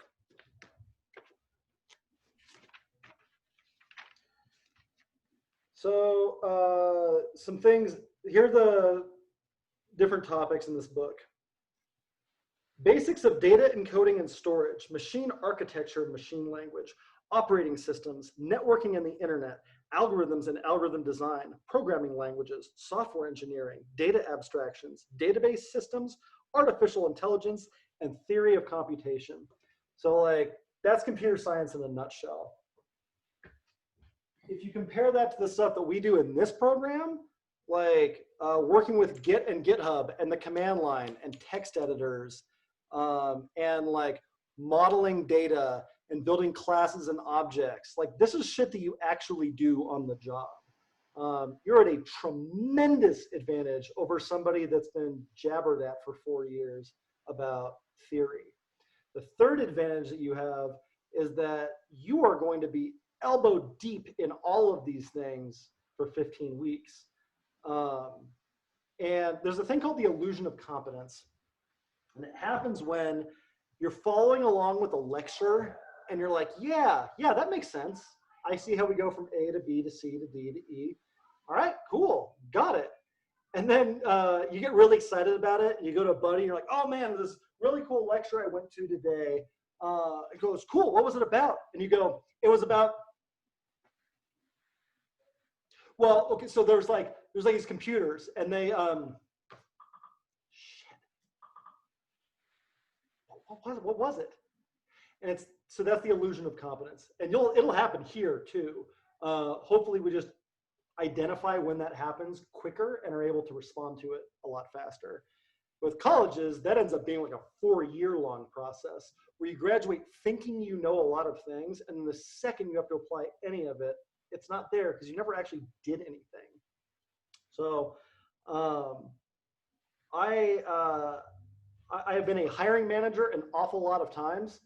I will hire a boot camp grad over a CS grad any day of the week.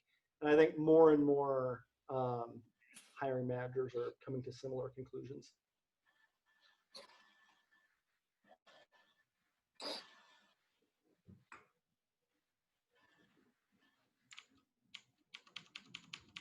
What else? What are some advantages that a CS grad might have over a bootcamp grad? Sure.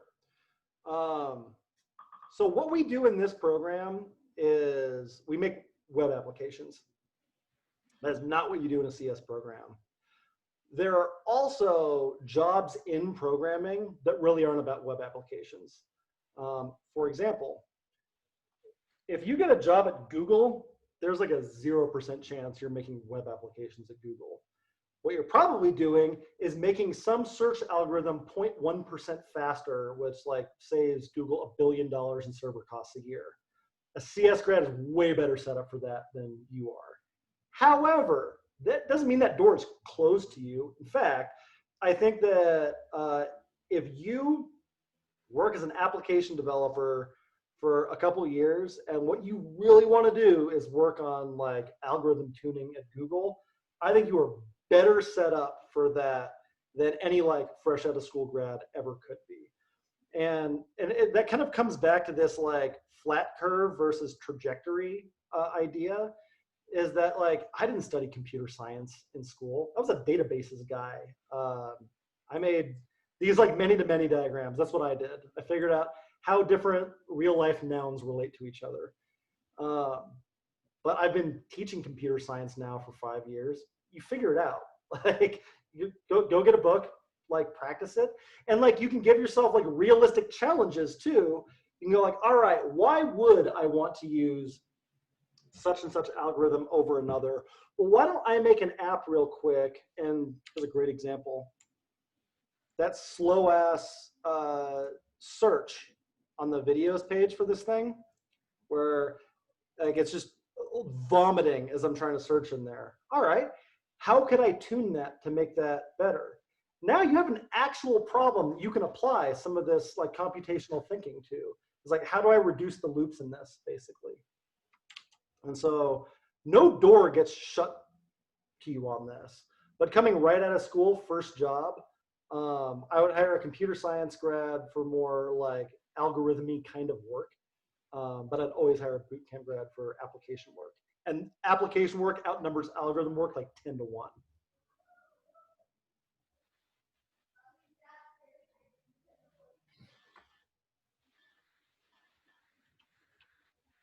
What else?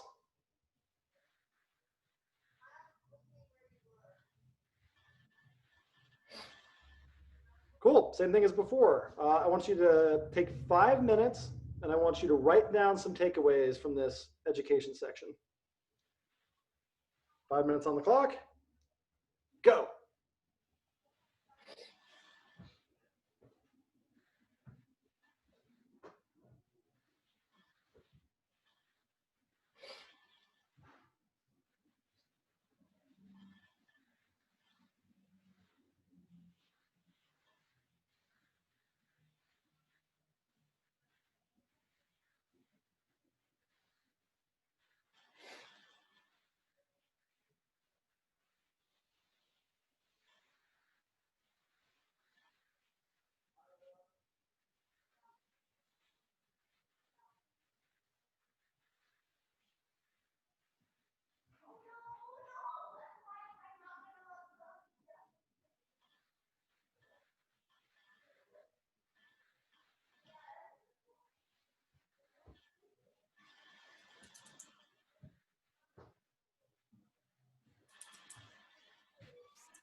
All right, just like before, I would love to see some of your takeaways in the chat.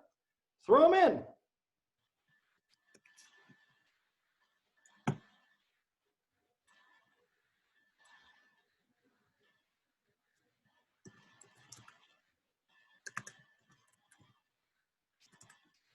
Ah, good one, B-Rad.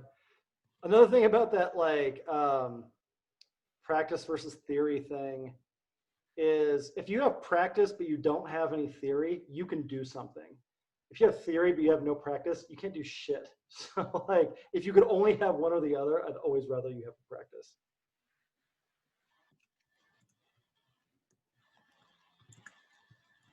Stay in the yellow ring.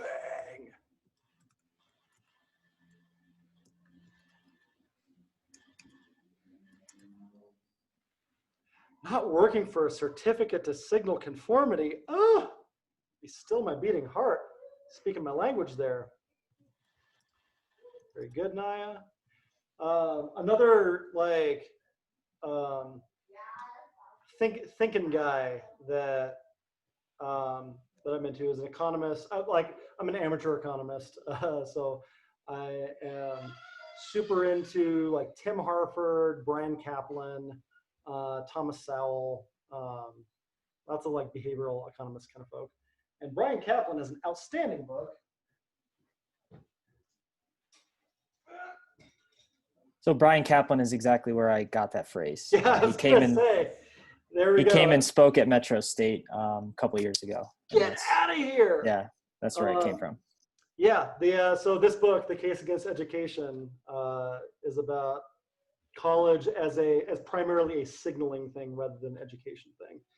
And I'm also like way into Brian Kaplan's like works on democracy and immigration stuff too. Big fan. Great takeaway about ZPD.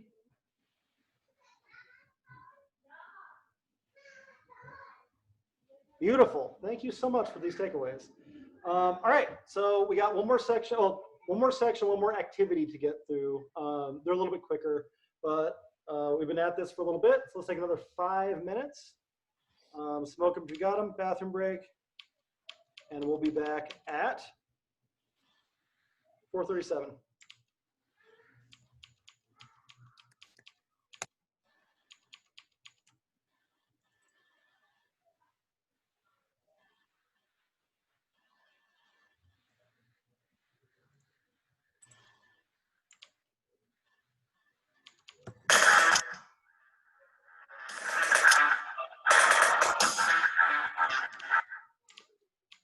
Someone's playing John Higger's typing app.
All right.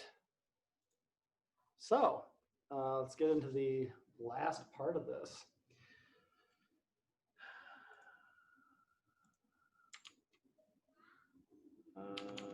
Okay, so the last part of this is personal growth and interactions.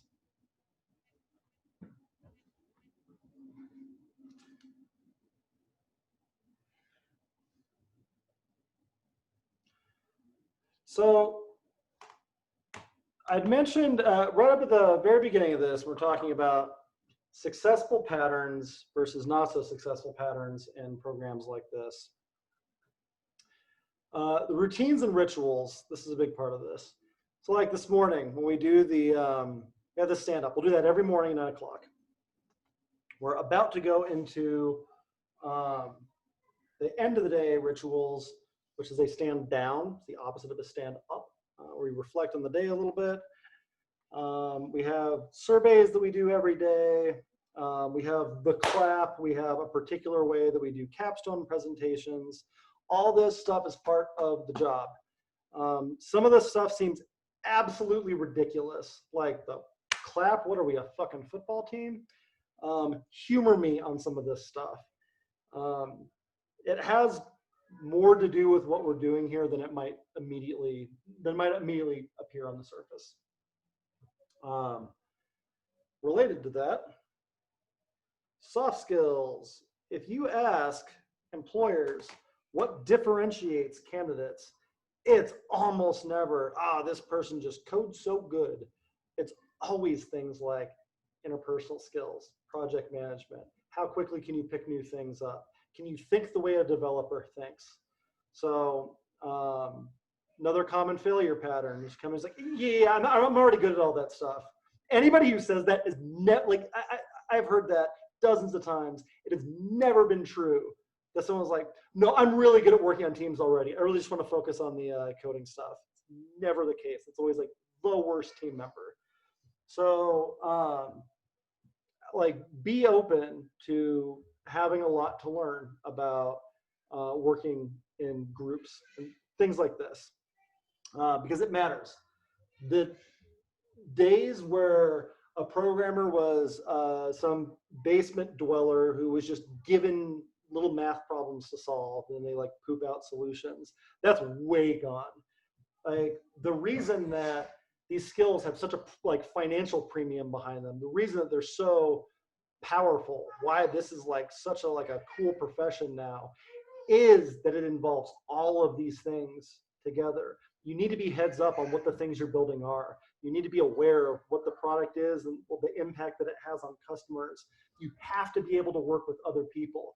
You don't just parcel out different parts of a project and you work on this and you work on this and you work on this, and at the end we'll just mash all the different little pieces together and we'll have an app. It's a very interactive process. And you'll get opportunities to learn and grow in that way here. Because even if you are really good at those things already, it's different with software. And so be open to like that being, even if like the actual programming stuff comes to you pretty naturally, maybe the soft skill stuff doesn't. It's not because it's not important, that's just a growth area for you. So embrace that. It's a big part of it. Also related to like the clapping and doing surveys every day and like these kinds of things. Drink the Kool-Aid. It's not a cult.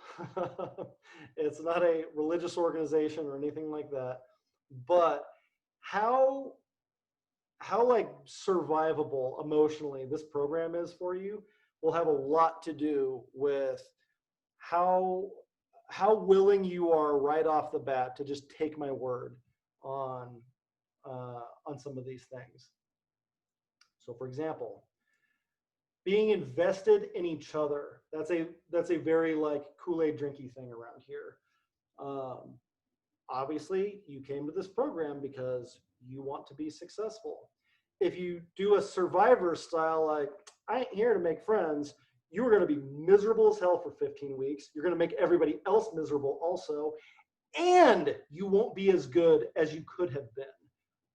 So a few reasons why investing in each other's success is to your benefit. First thing, you really want to find out how little you know about something. Try teaching it to somebody else. Try walking somebody else through a problem. And it will become very apparent like which things you just took for granted that you knew already. So you can be very selfish and want to help somebody else out. It will deepen your understanding of something. Being vulnerable. This is going to get real painful if everyone's trying to outcool each other for 15 weeks. Because the reality is all of you are going to struggle. I have never seen somebody make it through a program like this without having at least one like ugly cry breakdown before. It's hard. It's a really hard program. This personal transformation that you're going to like undergo over the next 15 weeks, old you dies a little bit while new you is being born. Like that's a really psychologically painful process. And so if you're willing to be open about it and share your experience, that makes it safe for other people to be open and share their experience with that also. And it allows you to like be a source of comfort and reinforcement for each other. So there's like another reason why is that you just won't be able to like keep up the facade anymore. It's first day of school, everybody comes in like wanting to, I don't know, be perceived in a certain way.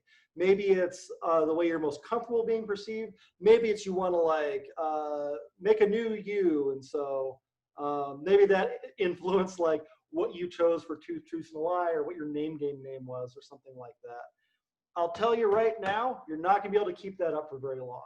So part of the Kool-Aid drinking is like, if you'll take my word that you need, like, if you can just be the weirdo that you already actually are, the one that your friends know, the one that like, that your family knows, like the deep down kind of like, maybe a little bit broken weirdo.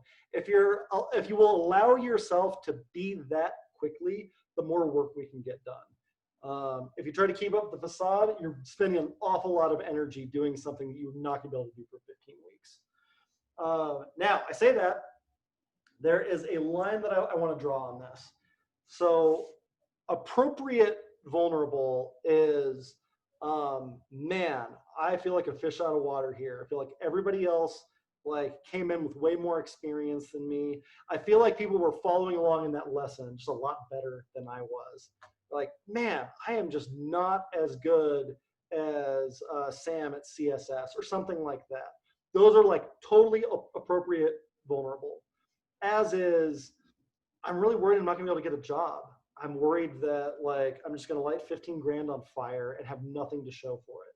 These are totally acceptable things to be vulnerable about. Things that you should not get vulnerable about, at least not right away with each other, are like, all right, what trauma do people have in their backstory? So like that stuff, I'm not even saying you should never do it. I'm saying you need to ease that one in and develop relationships and stuff with each other. But whatever struggles you're having with the program, anxieties you have about your career, you should share that stuff with each other. It'll make it easier. For yourself and for everyone else. And also, you should use each other for help. In fact, that should way before you like reach for an instructor. First thing you want to do is personal empowerment protocol. Use Google. Like just type your question all the way out into Google. Does something come up? Because like you're gonna break stuff every couple minutes. So that should be first line of defense. Second line of defense, ask each other. Go like, all right, well, so I'm struggling with this. Somebody else probably is too. Can anyone give me a hand with this? And that's giving you an opportunity to deepen your investment in each other. And if y'all can't figure it out together, that's when you want to reach out for an instructor. This is like appropriately using all of your resources and trying to keep everyone in their ZPD. Because like, we're like, fairly short staffed as an instructional staff right now, but even when we weren't, if you think that you have like 5 instructors or 4 instructors, like that's cool. And that's like, it's more than you had yesterday. But if this turns into, I have 55 instructors plus alums at my disposal, that's when you're like drowning in education. That's the immersive experience. So my request to you please drink the Kool-Aid early on. Get weird, get vulnerable, ask each other questions, try to like make each other successful. And the last, like, very self-interested reason that you can do something like that is these like connections you make in your cohort, they last a while. I've been to 4 and 5 year reunions for cohorts. And like, this is your first professional network. So whether it's, this happens all the time. Somebody gets a job and they go, by the way, we're hiring for something else. Is there someone like, I don't know, you work really well with at school? You want that to be you. Or this also happens 3, 4, 5 years down the road when you're in charge of a team and you go, all right, we're starting up a new team. Who do you want to work with? It's pretty common to go like, oh man, I have been dying to work with Tony ever since we did that one group project in Mod 2 again. And like, we stayed in touch. Is the first person I'm reaching out to. So for all these reasons, please drink the Kool-Aid, be vulnerable, invest in each other, use each other for help.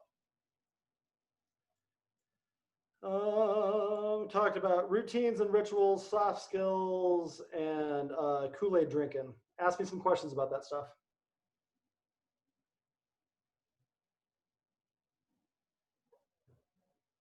This is a question that's very loosely related to that, but I want to ask before I forget. You're talking about Googling stuff. Is DuckDuckGo as efficient as typing it into Google? Or do you actually say, no, you should, open up actually Google? Oh no, I personally use DuckDuckGo. Okay. Yeah, it's fine. Great. Is the reason y'all prefer DuckDuckGo like privacy, dark web reasons, or just a better search engine? Porque no los dos. I'm actually not a big privacy guy. Like, that's just not my axe to grind. But I am I'm a big open source guy, and I'm big on values. And I like the values of organizations like Mozilla and DuckDuckGo like more than Google's. I'm not anti-Google. Like, I'm bleeding Google all over the place. But some of that is also like, I have way too many eggs in that basket. So if I see like a feasible alternative, like, I guess that would be my axe to grind, is I have way too much invested in Google's ecosystem. So anytime I can peel some part of that away, I feel a little bit better. But I think most people use DuckDuckGo for privacy reasons. Sure. Other questions about this? Yeah. Yeah. So this is kind of just going back to the whole collaboration part. Yesterday, just a group of people, we decided to kind of knock out like a couple pre-work problems, and I loved it. Yeah, I thought it was like really effective. The pair program thing, it's like really powerful. And what we did was we kind of zoomed and had like Matthew become the driver of the seat, and then we kind of throw out ideas of like what makes sense and kind of go that route. Do you know any other like options that might be better, like in a remote environment, that you can suggest? You nailed it. Like the best, like just video conference and have someone be the driver, the best option. Okay. Driver Navigator is a time-honored programming tradition. Okay. If that's the only pairing technique you use throughout the program, you'll be in good shape. Gotcha. Okay, awesome. Other questions about this stuff?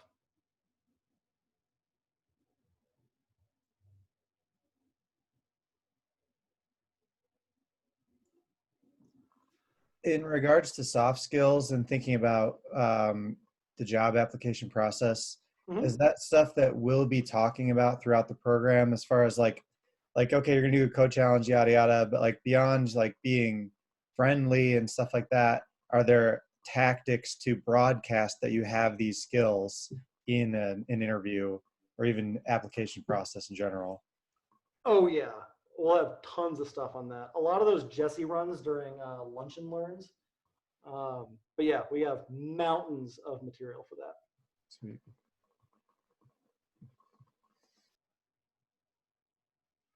Cool. Knock out the last couple. So we talked about meetups earlier. Denver has the best meetup scene like in the world. It's better than San Francisco's, it's better than New York's, it's better than London's, it's better than fucking everyone's. We have a very healthy meetup scene here, and it's only gotten better during COVID. So, like, you can start going to them this week. There are going to be a lot of things that just go right over your head, but you have to get used to hearing some of these words. And what reliably happens is you go to the meetup, you don't really understand anything, and then you understand a little bit more the next time, a little bit more the next time, and then you can't remember a time when you didn't have a pulse on like the bleeding edge of software engineering. It happens very quickly. So, because they talk about the same stuff in a lot of these meetups. And so like no time like the present. And there's also lots of opportunities for things like the happy hour where like, there's no speakers, there's no like content. It's just making friends with people. And a lot of the people you talk to are either like long ago boot camp grads or are also students. Like I mentioned, like I've had like 650 grads or something at this point. There's a pretty damn good chance like they learned from me at some point. So no one will ever be upset that you went to a meetup about a thing you really don't know very much about. In fact, it's the entire point. Is you go to the meetup and you're like, hey, yeah, it's the Node meetup. I don't even know what Node is. I'm just kind of here to learn some stuff. Like, that's who those meetups are like for, in addition to like longtime practitioners and whatever else. So go together, make some friends, be a good time. And if you go like with some of your buddies and stuff too, that like helps reduce some of the social awkwardness, gives you an anchor. This is less of an issue while we're remote, but it's not an issue. This is beware the free beer. Like you represent yourself, you represent your school, you represent your classmates. We're pretty loose, like as far as like alcohol culture and stuff goes around here. Like I want you to be comfortable and I want you to like have a good time. And hell, man, you can even like party a little bit, but be careful. It's like, even as it's grown, it's still a pretty close-knit community. And like, you don't want to be a person that somebody has a story about. So like, just like exercise some caution. Maturity and inclusivity. So when we're talking about maturity, obviously we're not talking about being professional, which is like exclusively something that evil people say when they want to get away with doing something evil. It's like, hey, let's be professional, by which I mean, don't tell me what a piece of shit I'm being. And obviously like I throw around a whole lot of F's and S's and what have you. That stuff is fine.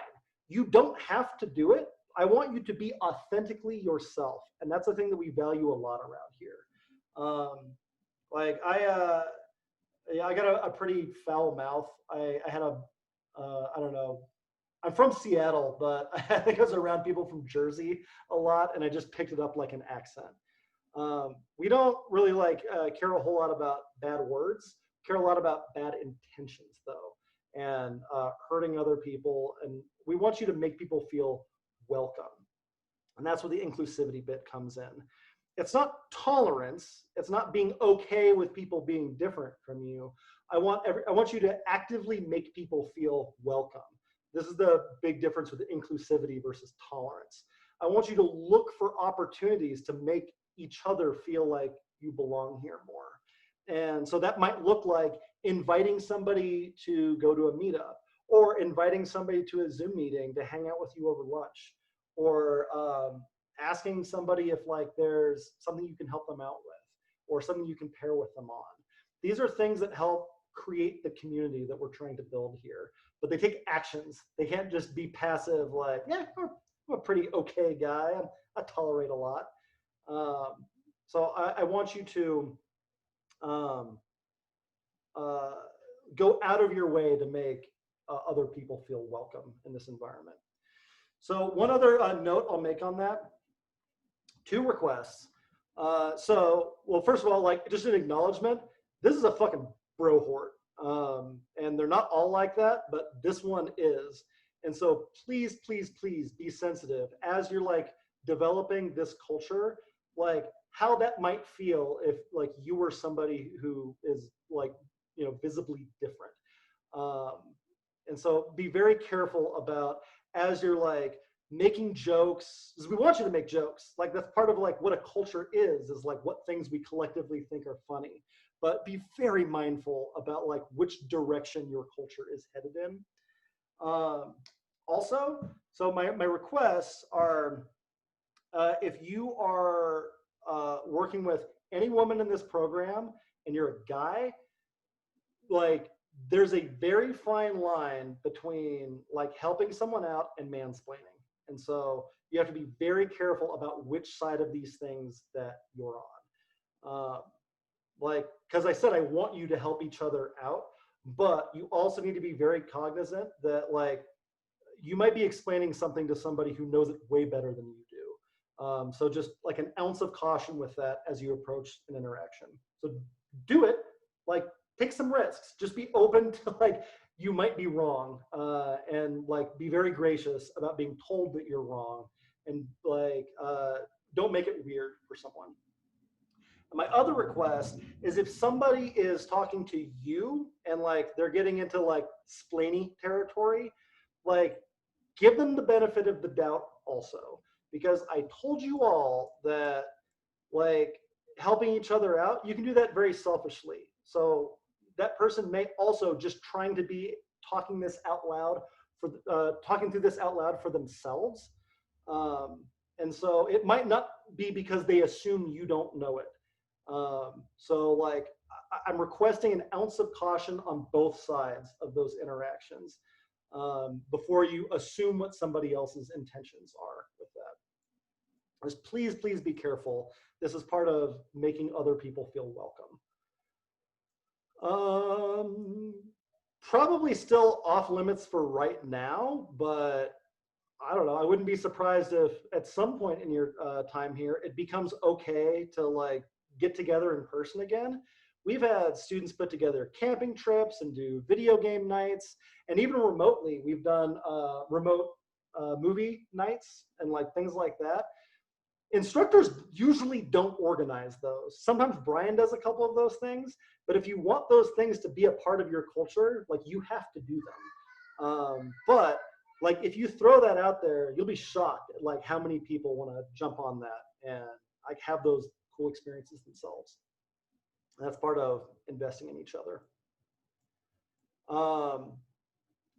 So like there's a non-zero possibility that you're coming into this program with poor eating habits or poor sleeping habits or poor movement habits.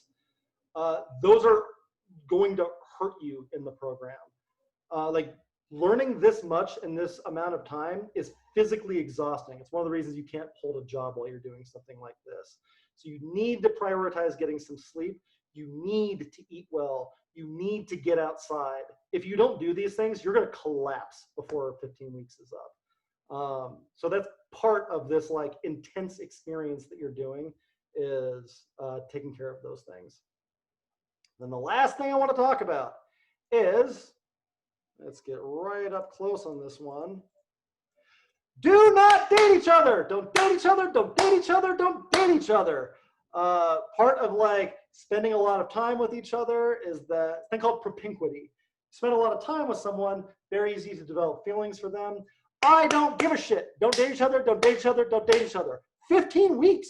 You want to propose to somebody at graduation, by all means, do so. It's not my business. But for these 15 weeks, I am begging you, do not date each other. You won't want to. Like, give it 8 weeks, and like you will become close enough with these people that the idea will be abhorrent to you. I don't know what anybody in this group's different compatibilities are, but it doesn't fucking matter because it's not an issue. For 15 weeks, like off limits. Like I will ruin your career if you like want to call my bluff on this. Please, please, please. The amount of like damage to the cultural fabric of your cohort you can do by like even broaching something like this. Don't do it. Don't do it. Don't do it. Hopefully we're clear on that. Neat. And that's what I wanted to talk to you about with this stuff. What questions do you have?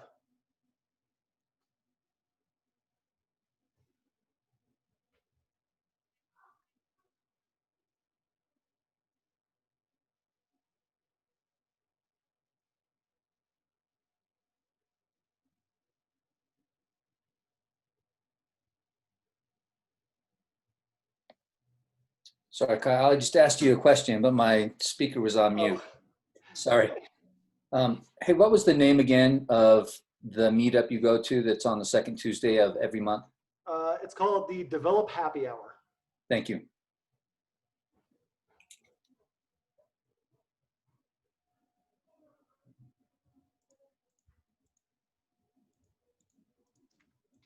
And Kyle, Yeah. I just had something to say, and just it's kind of, I'd like to address it to the group, if you don't mind. Go ahead. Okay, because it ties into all this. I think with us being remote, it's going to require the extra effort for us to bond. And I know we were between channels. There was the pre-work channel and the school channel, and we posted to try to get people to for the weekend. We didn't mean to disclude anyone, or we're not trying to form a clique though, or anything. We want to include everyone. So I don't know, if we could collectively think of a way to do that, maybe have some on the weekends and that. I'll try to post some stuff, but everybody's welcome, and I hope you do. I think the people that we coded with this weekend, we all will say, I mean, pair programming is like, we learned so much. So I'm just throwing it out there. If I put some, everybody's invited. Very nice. Thank you, Matt. Interested. Okay, so I want to do one last thing before we wrap the day. We'll do a little bit of letter writing. So we're going to do 2 of these. For your first letter, I would like you to write a letter to your friends and family. And what I want you to say is I want you to ask them for support as you're going to go through these next 15 weeks. So this might be like being fairly tolerant of you not maybe being the best friend, because there's just a lot of stuff you're not going to be available for. And if they really want to help you out, they need to support you in this process. This might be asking for support with like letting you off the hook for some chores or some other stuff that you're a part of. This might be asking for assistance with things that you're worried you might not be so strong at. So asking for help, making sure you're getting to bed at a reasonable hour and that sort of stuff. So I want to take a couple minutes. Let's call it 4 minutes. I want you to write a letter to your friends and family, asking for their forgiveness in advance and their support in this program. Go.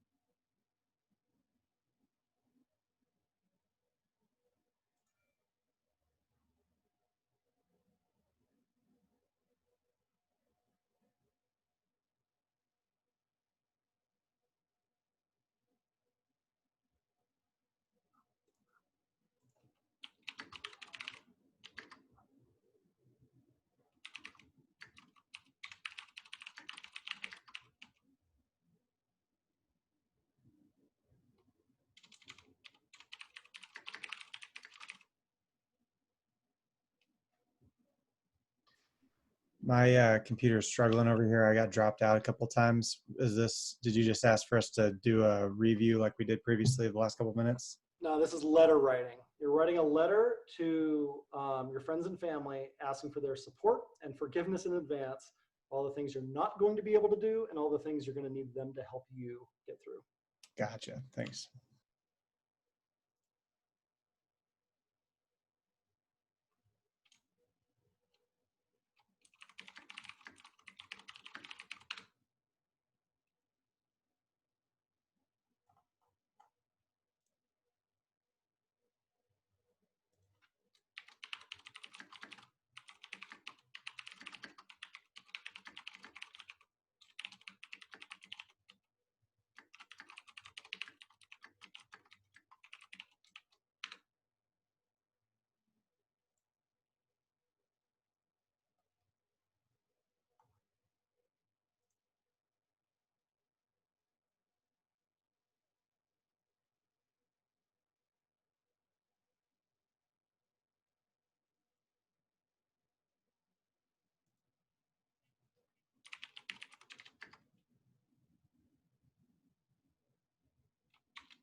All right, don't worry about sharing these.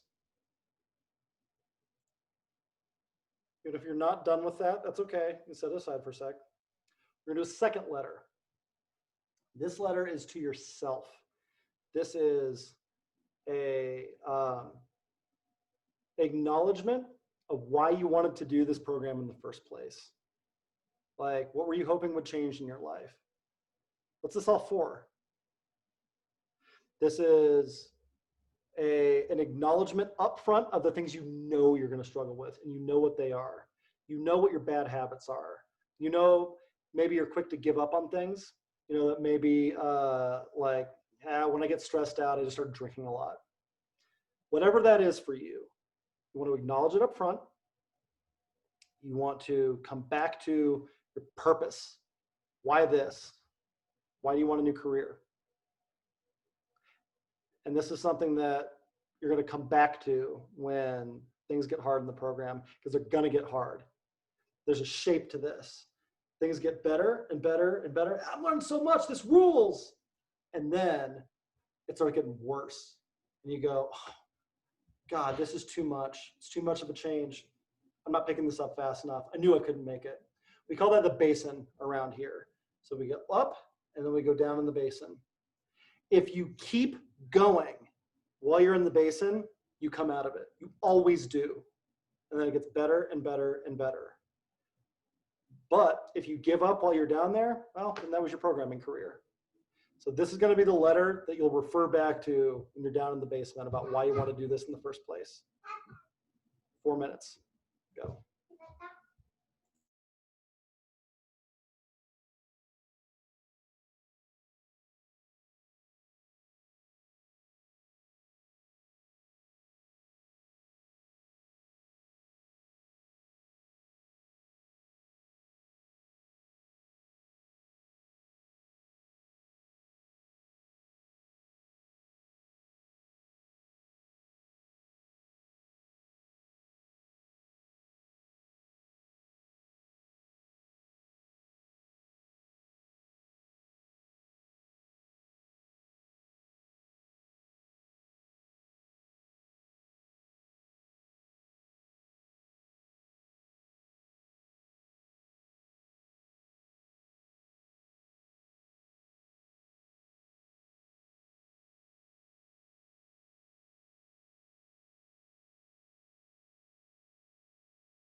30 seconds.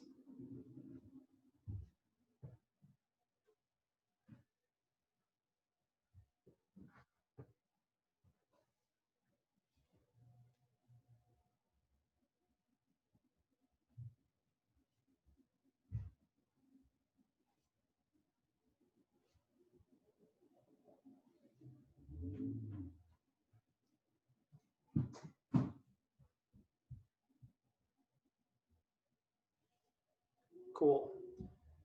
So, completely up to you whether or not you actually send the friends and family one. I would, if you didn't finish them, I'd encourage like spending some time on them, like for no other reason than gets you in the right mindset for this program and how the next 15 weeks are going to go.